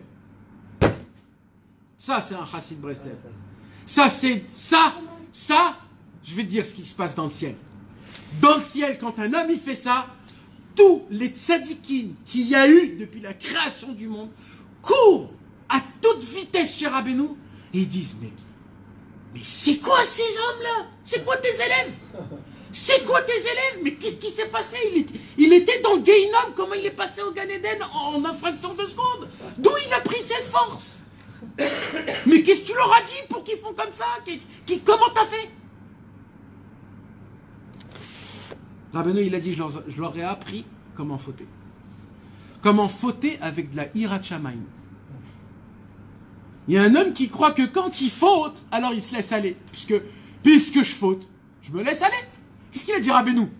Rabbeinu, il dit, à l'époque, on disait, si tu manges du cochon, alors fais en sorte que toute la graisse coule de tout partout, tu t'en mets partout. Comme quand tu manges un shawarma avec la trina, t'en as partout, tu sais plus ce qui se passe. Rabbeinu dit, moi je vous demande qu'une chose. Si vous mangez du cochon, essayez juste qu'il n'y a pas de graisse qui tombe. Ça veut dire quoi? Même quand vous fautez, fautez avec la crainte de Dieu. Fautez, mais sachez que c'est à cause du Yetzirah que vous fautez, c'est pas le vrai toi. Donc sache que c'est pas le vrai toi, donc faute avec la tête baissée. Dès que tu fautes, demande pardon tout de suite à Hachem. Dès que tu as terminé de fauter, barre-toi, reste pas là-bas. Ça y est, t'as fait ta faute, barre-toi alors, barre-toi. Pourquoi rester là-bas? Tu l'as déjà fait la faute, barre-toi. Rabbeinu, ça c'est de la Yirat Shamayim. Rabbeinu, il nous a appris, tout le monde a eu peur. Quoi? Là, t'as entendu dans le cours, il a dit fautez avec la Yirat Shamayim, ça y est, ils sont devenus fous. Oui, on est devenus fous. On est fous d'Hachem. Rabbeinu, il nous a appris même comment fauter. Bevadaï qui nous a appris comment faire des mitzvot avec de la Yirat Shamayim comme on n'a jamais vu. Rabbeinu, il a dit, je vous ai fait rentrer une vérité, une sincérité qui est trop forte. Vous avez des cœurs que quand vos cœurs ils brûlent, même des grands tzadikim, ils ont honte de vous. C'est ça ce que Rabbeinu nous a fait rentrer en nous. Il nous a fait rentrer en nous un amour pour Hachem, où on n'est pas amoureux de Dieu. On est fou d'amour, on est devenu malade mental d'amour d'Hachem. On veut le servir que à la perfection. Quelle perfection? Des plus grands tzadikim. Mais calme-toi, non, je veux pas me calmer, je veux être comme Rabbeinu, moi. Je veux aller dans la forêt la nuit. Dans la forêt la nuit? Mais qu'est-ce que tu vas faire dans la forêt la nuit? Mais tu peux pas prier à la synagogue comme tout le monde. Je suis un malade mental, je suis fou amoureux d'Hachem. Un homme qui est amoureux d'une femme a une folie, il fait quoi? Il fait des folies. Il peut lui acheter tout le magasin de fleurs. Voilà, tout. Hachem. Je suis trop amoureux. Mais qu'est-ce que... Malassot qu'on a un Yetzirah. Malassot que notre corps, il est rustre. On a un sang qui est complètement périmé. Notre sang, il est sale. Alors ça nous encombre. Mais c'est ça qui va m'enlever ma volonté de servir Hachem. Je vais servir Hachem même avec mes habits égouts, avec de la caca partout, en puant, même jusqu'à la fin de mes jours. Je vais continuer à le servir Hachem. Je pue, mais je le sers Hachem là où je peux. C'est ça mon kavod, c'est ça d'enlever le kavod, c'est de servir Hachem comme je suis, où je suis.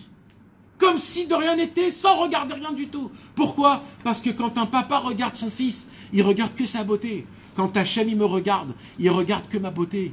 Il regarde que les bonnes choses que je fais, ma vraie volonté. Alors quoi? Je vais payer dans le Gehinnom? Bien sûr que je vais payer dans le Gehinnom. Qu'est-ce que je vous dis qu'on va pas payer dans le Gehinnom? Je pue. Il faut bien enlever cette crasse quand même. Je peux pas rentrer comme ça dans le Gehinnom. Je vais payer. Mais je vais payer avec la tête haute, avec le sourire, en marchant main dans la main avec Rabbeinu. Et Rabbeinu dans le Gehinnom, il va me dire Aniouch Ba'olam Klal, le désespoir n'existe pas. Si tu vois des petits mecs là-bas, rapproche-les de Rabbeinu, rapproche-les de moi, même dans le Gehinnom. Il m'envoie là-bas en tant qu'un chaliard. J'aurai un travail même là-bas si je suis attaché à Rabbeinu. Rabbeinu fait en sorte que là où je suis, j'ai un travail. Là où je suis un patron en fait.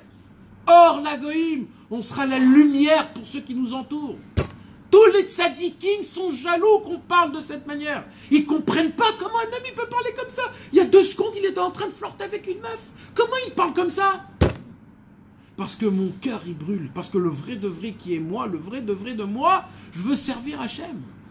Je veux m'approcher de Dieu. J'aime Akadosh Baruch Hu. Et je veux pas le servir parce que j'ai peur de lui, parce que je souffre, parce que j'ai des problèmes.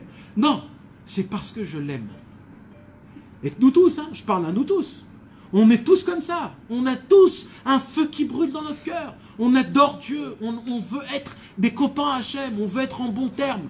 On veut être bien avec Hachem. On veut pas faire notre vie. On veut pas faire les ta'avot. On sait tous que les ta'avot, c'est du mensonge. On sait tous que le Yetzirah, il nous roule. On sait tous que ce monde, s'il est faux, il est faux, il est faux. Tu peux baver sur une Lamborghini pendant des dizaines d'années. Le jour où tu t'assois sur la Lamborghini, tu te dis, bah je sens rien. Mais c'est pas possible. Mais qu'est-ce qu'il faut qu'il se passe? Tu peux baver sur une tava pendant des années et au jour où tu l'as, il se passe rien. Mais attends. Et le problème, c'est pas que je vais apprendre de ça. c'est que je vais continuer encore et encore. Je vais encore fantasmer sur ça et fantasmer sur ça, sur des baskets, sur des stylos, sur des montres, sur des voitures, et je vais continuer à fantasmer. Mais tu comprends pas qu'on est en train de te tourner ta tête dans un tourbillon où tu sais plus ce qui se passe. Quand tu tournes, qu'est-ce qui se passe? Tu sais plus où il est le nord, le sud, tu tout bouge, tu comprends plus ce qui se passe. T'as les étoiles qui font gloulouloulouloulouloulou.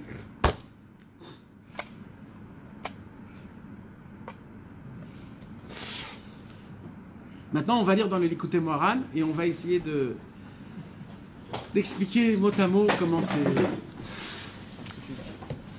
Alors, on est vers la fin du Seif Bet du Likutei Moharan dans la Torah Vav. Vers la fin, on est arrivé dans Ubishvilze Bain Alav Bizionot. Vous voyez?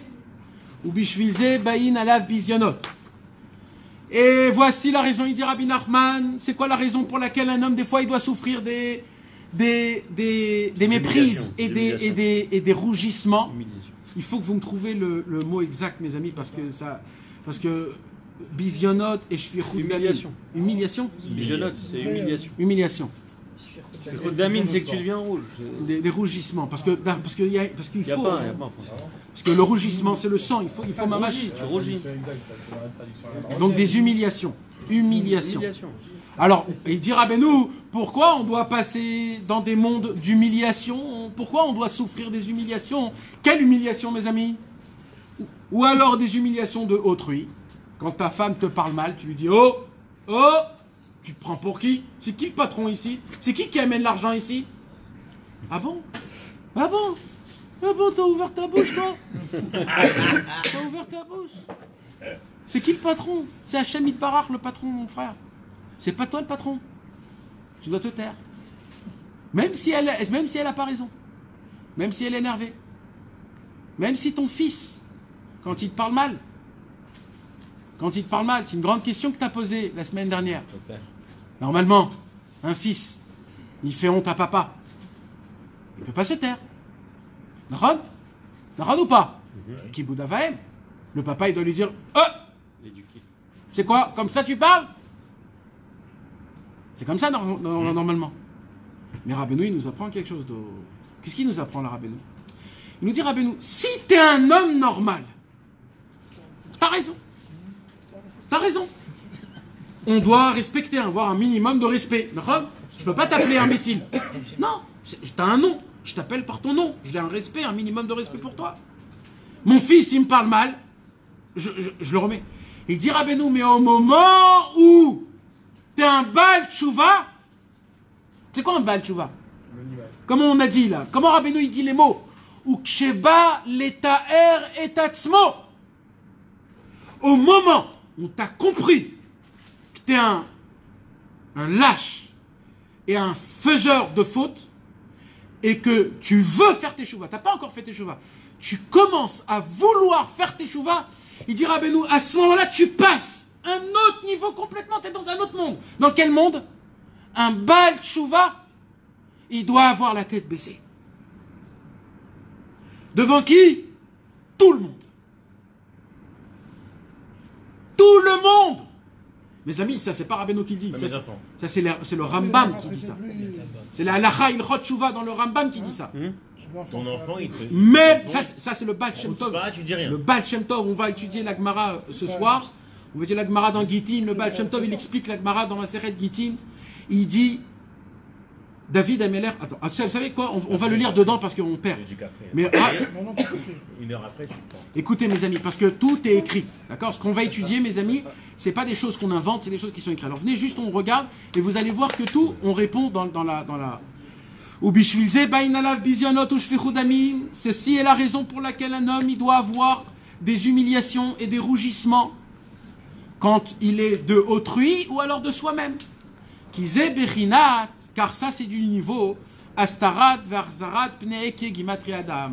On a expliqué le cours dernier et le cours d'avant que le nom le plus élevé de Dieu c'est le nom de Eheye. Et ce nom-là, il est équivaut à la plus grande sphira des 10 sphirotes, la sphira du Keter. Et qui équivaut à la Teshuvah. Donc quand un homme il fait Teshuvah, il monte au nom le plus élevé de Hachem. Il dit Rabbeinu, mais il y a un problème. C'est quoi le problème? C'est que le verlan de Eheye, c'est Aleph, Aleph Ke, Aleph Ke Yud, Aleph Ke Yud Ke, c'est la Gimatria Dam. Ça veut dire quoi? Tant que t'es pas dans la Teshuvah, t'es dans le Dam. Tant que t'es pas dans la Teshuvah, t'es dans les humiliations. Alors comment tu sors de ces humiliations? Quand tu rentres en mode de Teshuvah Eheye, tu prends le Dam et tu le rends Dom, t'es plus dans les humiliations. Tu es réparé. Donc, c'est pour cela qu'il dit Rabbeinu. Vetikun leze. Comment on fait quand un homme il est dans le dam, quand il est dans le sang, quand il est dans les humiliations et les rougissements, quand un homme il souffre, qu'est-ce qu'il doit faire? Il dit Rabbeinu. Sheya fort dam les dom. Il doit prendre le dam. Pour l'instant, il est en dam. En dom, c'est quoi dom? Comment on dit quand ils font les soldats, on leur dit garde à vous. C'est ça, Dom. Garde à vous. Dès que tu entends le garde à vous, les chaussures doivent te faire pap, comme ça. Tu dois être comme un poteau. Tu bouges pas. Tu dois savoir que là, tu es en mission de Teshuvah. Tu dois prendre le dam, le rougissement, le sang, le feu qui brûle en toi. T'as envie de tuer ce mec, t'as envie de le truc, mais il se prend pour qui? Il m'a fait des ruminations. Ou alors ça peut être contre Hachem, ça peut être contre toi. Mais nous, on est des lâches, donc nous toujours on dit ouais, c'est à cause de ma femme, si je me serais marié avec l'autre, et si je me serais marié. Toujours tu te dis des choses comme ça. Non. Dame, les dômes.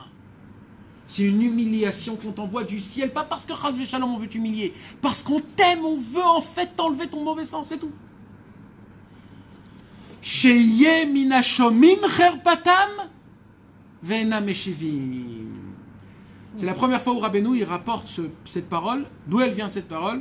Sheye minashomim cherpatam ve'ena meshivim, qui soit de ceux qui reçoivent leur humiliation et qui ne répondent pas. C'est pas une parole de Rabbeinu, ça c'est une parole de la Gemara.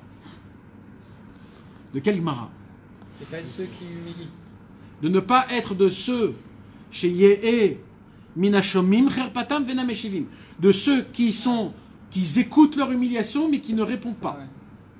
Alors il dit Rabbeinu, vous savez d'où ça vient? Ça vient dans une Gemara Masechet Derech Eretz. Vous connaissez la Masechet Derech Eretz? Non. Gemara, Masechet, Derech Eretz. Il y a une Gemara qui s'appelle Derech Eretz. Dans la Gemara de Masechet Derech Eretz, il y a dans le Perek Bet, il y a écrit comme ça. Ane elvin ve'ena molvim. Ane elavin ve'ena molvim. Ceux qui ont été humiliés et qui ne rendent pas l'humiliation à autrui. Shomim chirpatam ve'ena mashivim. Ceux qui entendent des humiliations mais qui ne répondent pas. Alem akatuv omer keshem hashayotse bigvurato. La Gemara elle dit à qui ressemble cet homme qui reçoit une humiliation et qui se tait par autrui ou par lui-même ou par Hachem ou par sa femme. À qui ressemble? Écoutez-moi mes amis, à qui ressemble la Torah? Elle dit à qui ressemble cet homme. Maintenant il faut que vous vous imaginez, parce que si vous vous imaginez pas, vous ratez tout. À qui ressemble? Il dit la Gemara. Alors la Gemara elle dit, je peux pas vous dire à qui ressemble cet homme tellement qu'il est grand. Je peux pas, on peut pas. Alors Agmara dit, alors venez quand même, on essaye de donner un Sahara. Sahara, mais il n'y a pas de Sahara pour un homme comme ça, c'est au-dessus d'un Sahara, c'est au-dessus d'une récompense. On ne peut pas récompenser un homme qui se tait à une humiliation. Alors je sais pas, donne-moi, je sais pas, un truc. Alors l'Agmara dit, attends, viens, on réfléchit. Ah, j'ai trouvé l'Agmara dit. Ah bon, quoi? L'Agmara dit, tu vois le matin, dans le pôle Nord, quand le soleil se lève, c'est comme dans les films, mes amis. Vous connaissez le soleil énorme quand on le voit? Quand il se lève sur la mer, un soleil énorme, il est tout rouge, le ciel en entier, il est en feu. Et le soleil, il se lève le matin comme une puissance qu'on ne peut même pas s'imaginer. Et bien la Gemara dit, je crois qu'il ressemble à ce soleil-là, cet homme.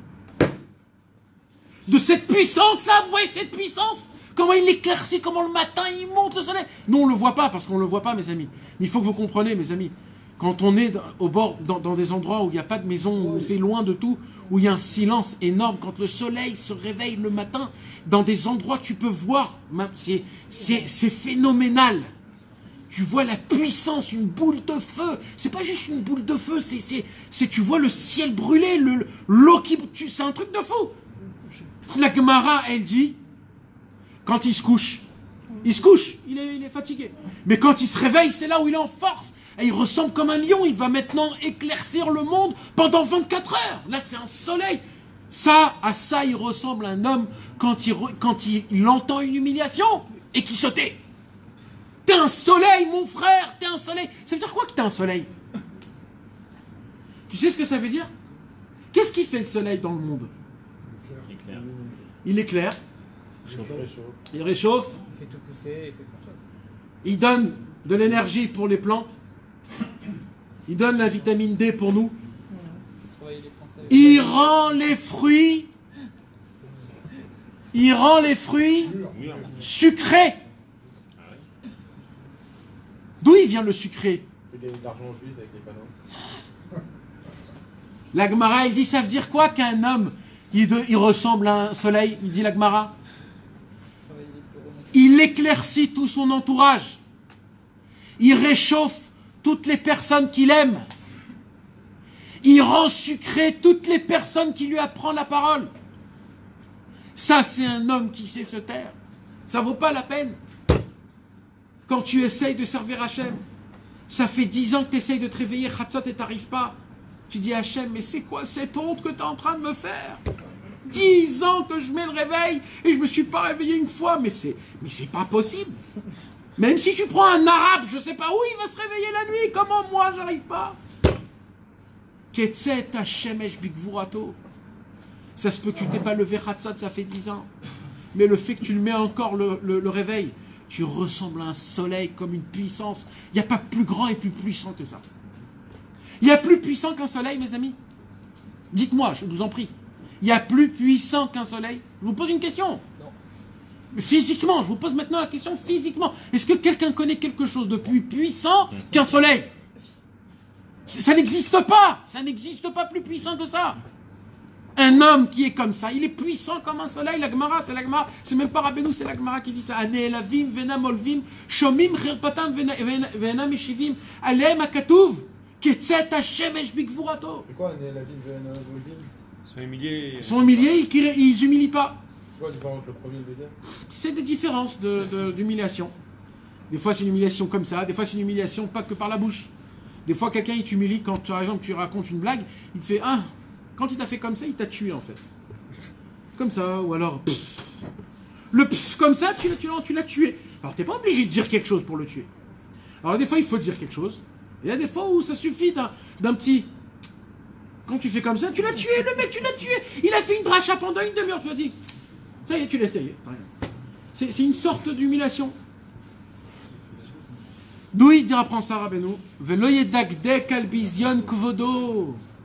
Il ne faut pas qu'il soit pointilleux sur son respect. Est-ce qu'il m'a respecté? Il ne m'a pas respecté. Quand je suis rentré, on m'a pas proposé de chaise. Il ne m'a pas dit bonjour. Il ne m'a pas dit Shabbat Shalom. Il ne m'a pas fait le sourire. Il ne m'a pas regardé. Arrête, mon ami, tu te fatigues pour rien. Arrête.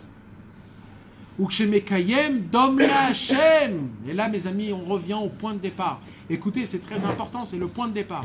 Ukshemekayem dom la Hashem. Et là, Rabbeinu, il dévoile un chidouche. C'est quoi? C'est dom la Hashem. C'est quoi? C'est jusqu'à maintenant, on a appris quoi? Idom veishtok. Là, Rabbeinu, il dit dom la Hashem. Ça veut dire quoi? Ça veut dire que je dois me taire envers Akadosh Baruch Hu pour Hashem. Pas de me taire parce qu'il faut se taire. Je me tais parce que c'est comme ça que je vais donner du kavod à Hashem. En me taisant, je donne du kavod à Hashem. Il dit, si tu le fais ça, Az Akadosh Baruch Hu mapil lo chalalim. Qu'est-ce qu'il lui fait Hashem? Il lui rend la chambre gauche du sang, du cœur, vide. Halal. C'est quoi halal? Un espace. Jusqu'à maintenant, le côté gauche du cœur était rempli de sang, mauvais. Mais maintenant que tu t'es tué, maintenant que tu t'es mis au garde à vue, Akadosh Baruch Hu, il t'a vidé cette chambre gauche du cœur, et maintenant ton sang est pur. Qui est Moshe Katouf. D'où on apprend ça, il dit Rabbeinu. D'où j'apprends ça Teilim Lamed Zayin. Dom la Hashem, vitrolelo. Fais, dom la Hashem, fais le garde à vous, tais-toi quand on t'humilie, et qu'est-ce qui va se passer? Itrolelo. Dieu va te créer un espace dans ton cœur, il va enlever tous les mauvais sangs. Qu'est-ce qui se passe dans le Teilim Lamed Zayin? Pourquoi David Amelech il dit ça dans le Teilim Lamed Zayin? Alors moi je serais bien content si après, plus tard, ou demain soir, ou si vous étudiez, il y a le kollel le soir, tous les soirs, le matin? Il n'y a plus, pas plus trop. Il faut renforcer le kollel.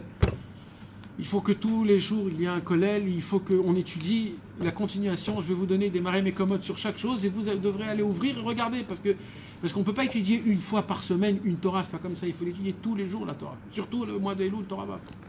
Mais Kitsur, si vous voulez, il faut ouvrir le psaume numéro 36, Teilim Lamed Vav.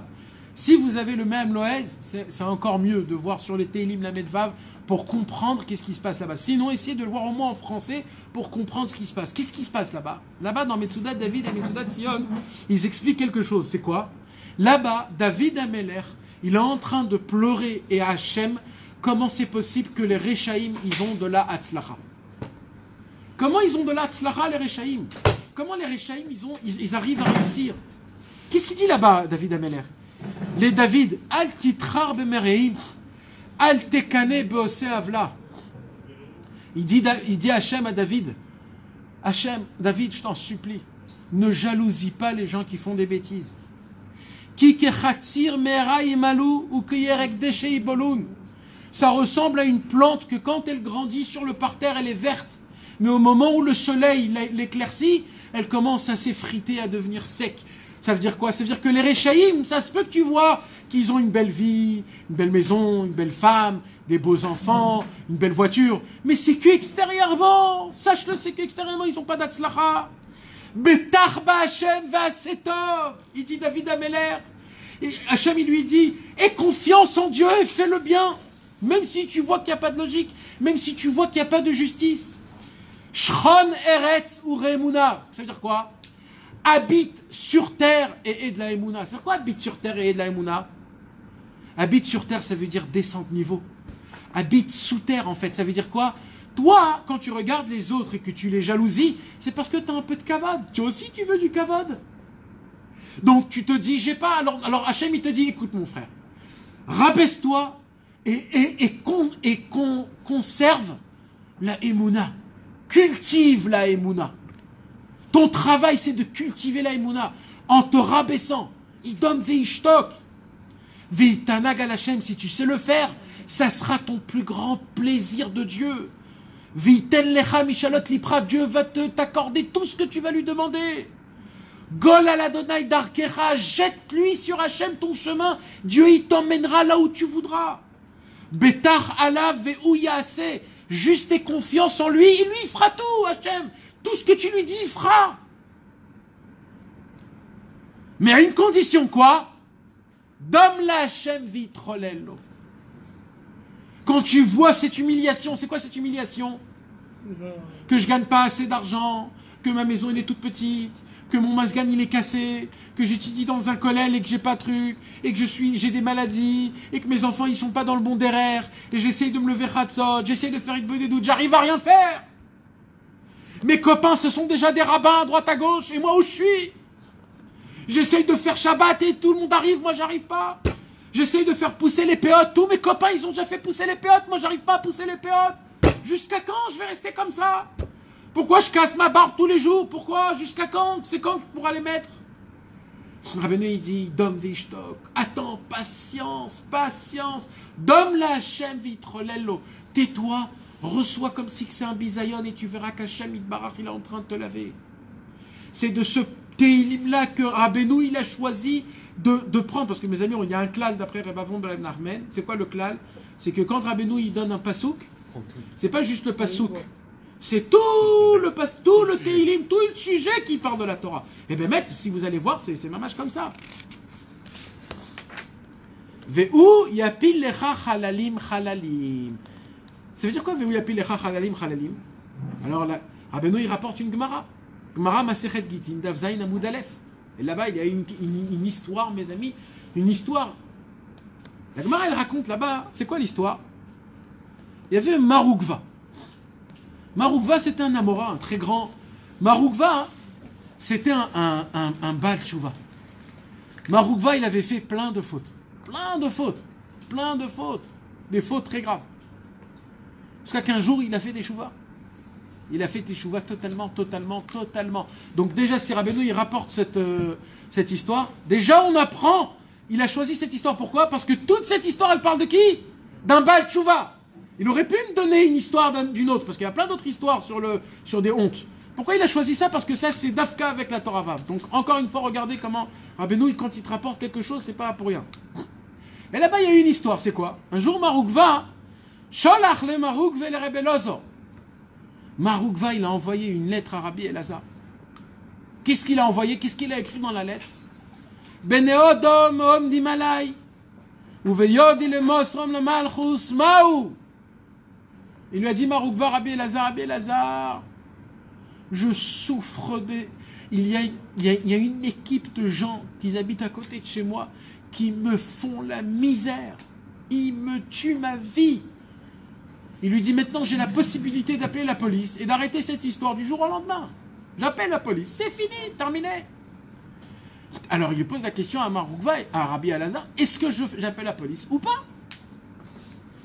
Sirtet vekatavle. Rabbi Elazar, il ne lui a pas répondu une réponse personnelle. Il lui a recopié un pasouk. Et il a écrit ce pasouk et il lui a envoyé chez Maroukva. Qu'est-ce qu'il lui a écrit? Amarti eshmera drachai michato bilshoni eshmera lepi marsom beod racha lenegdi. Il lui a écrit un pasouk dans les Teilim que David Amelech il a dit. Qu'est-ce qu'il a dit David Amelech? Je me tais malgré que mes ennemis, ce sont eux les Réchaïm. C'est-à-dire, normalement, si un rachat, il te fait du mal, tu dois lui répondre, parce que c'est un rachat. Qu'est-ce qu'il a dit David Amelech? Même que c'était un rachat, je me suis tué. Ça veut dire quoi? Je vais vous expliquer. Imaginez-vous, il y a un homme qui dit oui à tout le monde. Comme toi, tu sais que lui dit oui à tout le monde, justement pour ça, tu viens chez lui, tu dis, dis-moi, t'as pas 1000 shekels? Lui, il va dire oui. Il va te donner les 1000 shekels. Le lendemain, comment ça va? T'aurais pas encore 1000 shekels?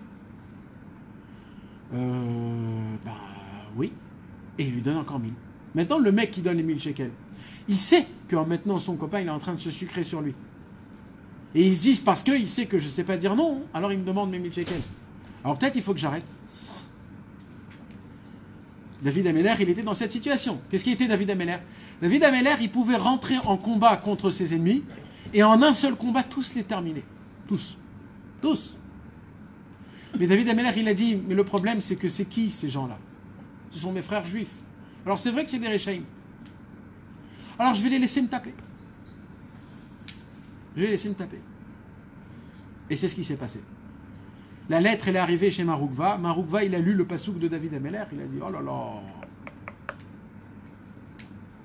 Shalach, il lui a envoyé une autre lettre, Maroukva. Comme tsar elituve velomatsine de ikumbeu.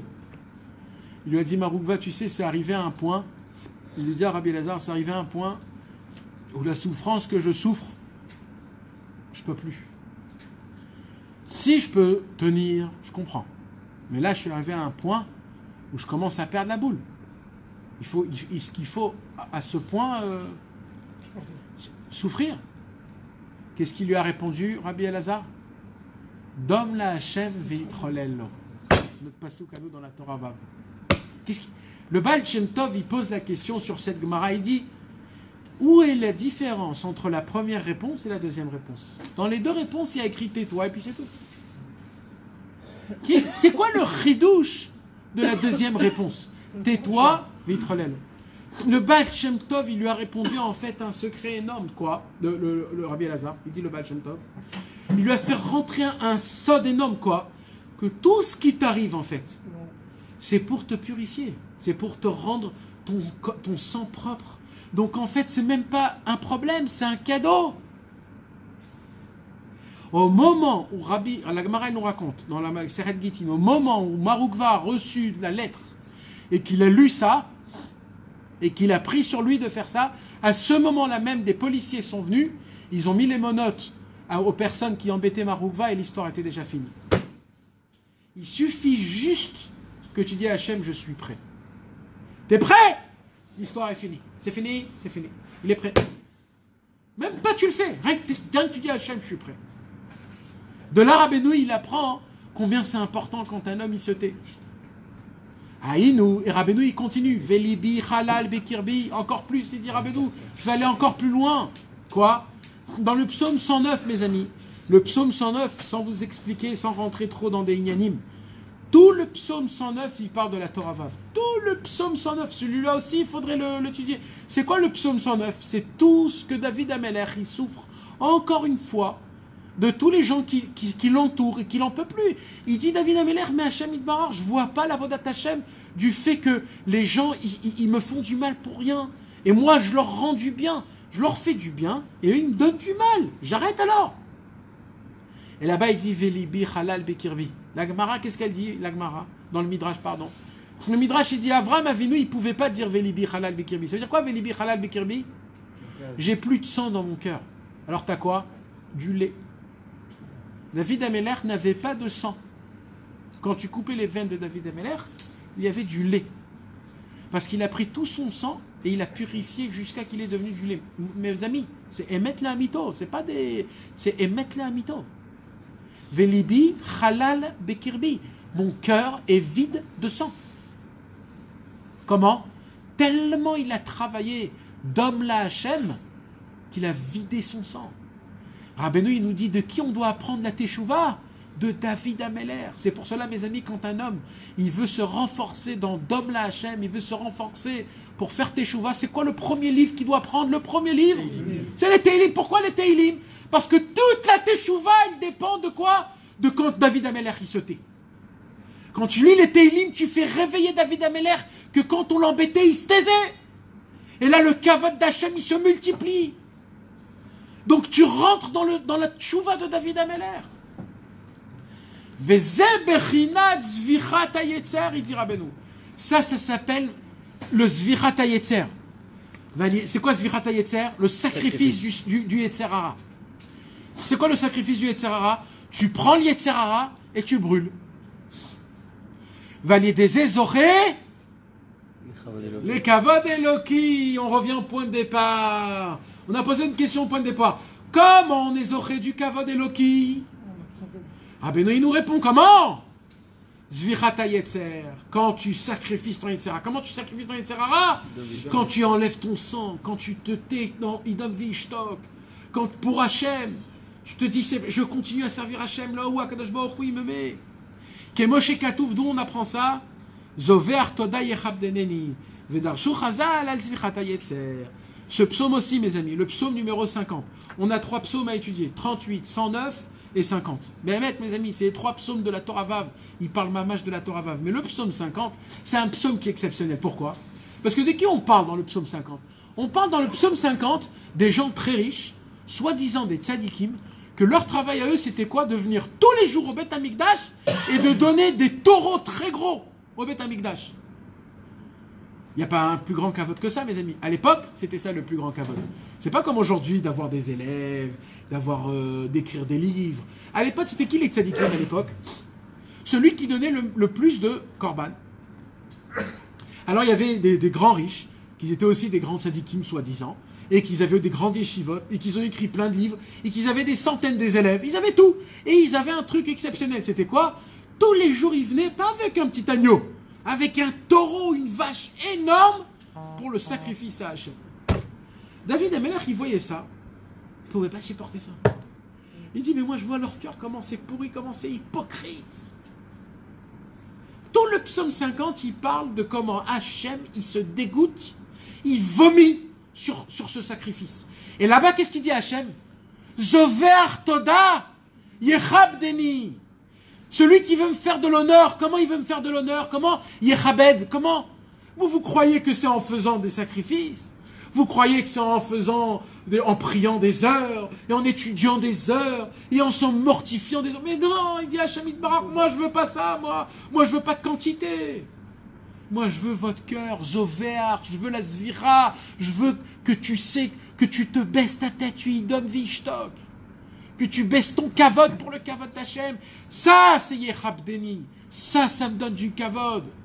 Il y a des gens qui croient que de faire du kavod d'Hachem, c'est d'acheter une montée à la Torah à 1000 shekels, à 5000 shekels, ou à donner ça et comme ça et comme ça. C'est pas ça.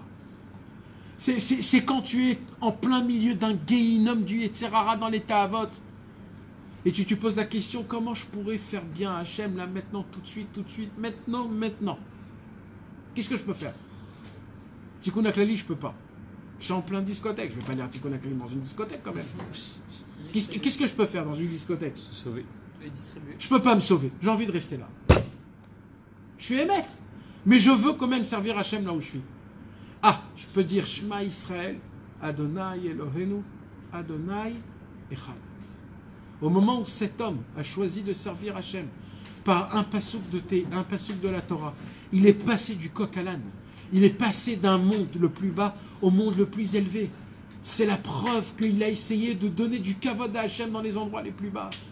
Il a gagné le combat. Alors c'est sûr que malheureusement c'est pas bien là où il est, mais au moins il a servi Hachem là-bas. Il a fauté avec la Yirat Shamaim.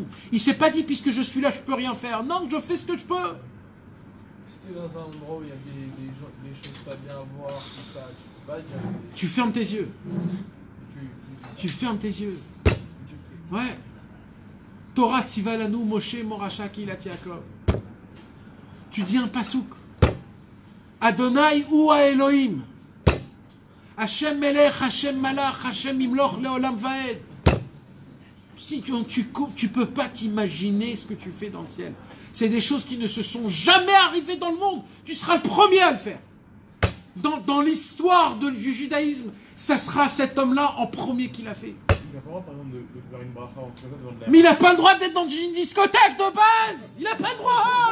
Il n'a pas le droit d'être là-bas. Mais il est là-bas. Maintenant, tu vas pas faire un truc. Tu vas pas faire devant une herba, non, par exemple. On a dit, si tu fermes tes yeux, c'est ça, on a dit, il faut fermer les yeux. Il faut fermer les yeux, c'est un minimum. Mais on parle de... Il n'y a pas d'alachot dans ça. Il n'y a pas d'alachot. Ça n'existe pas. Ça n'existe pas. Il n'y a pas d'alachot. Tu sais c'est quoi la halacha là-bas? Ce que tu peux faire. Sauf toi. Prends. Ce que tu peux, fais-le, prends-le. C'est tout. Après, Voilà. avec le titi et la kippa, par exemple, dans une discothèque. Ouais. Faut aller. Viens à la plage, si t'as pas les titi. Titi, torse nu. Fais Shema Israël. Ce que tu peux. Garde tes yeux.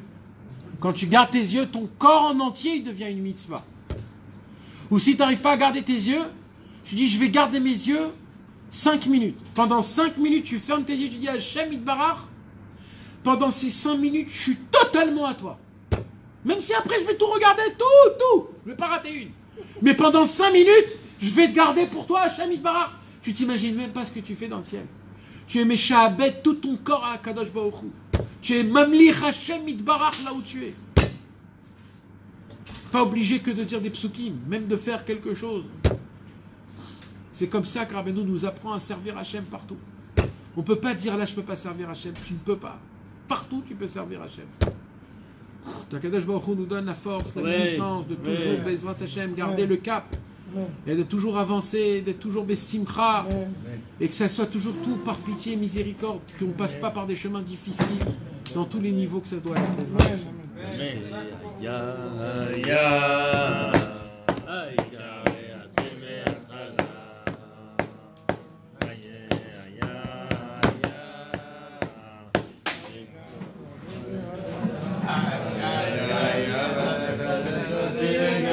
Quand quelqu'un te fait des humiliations.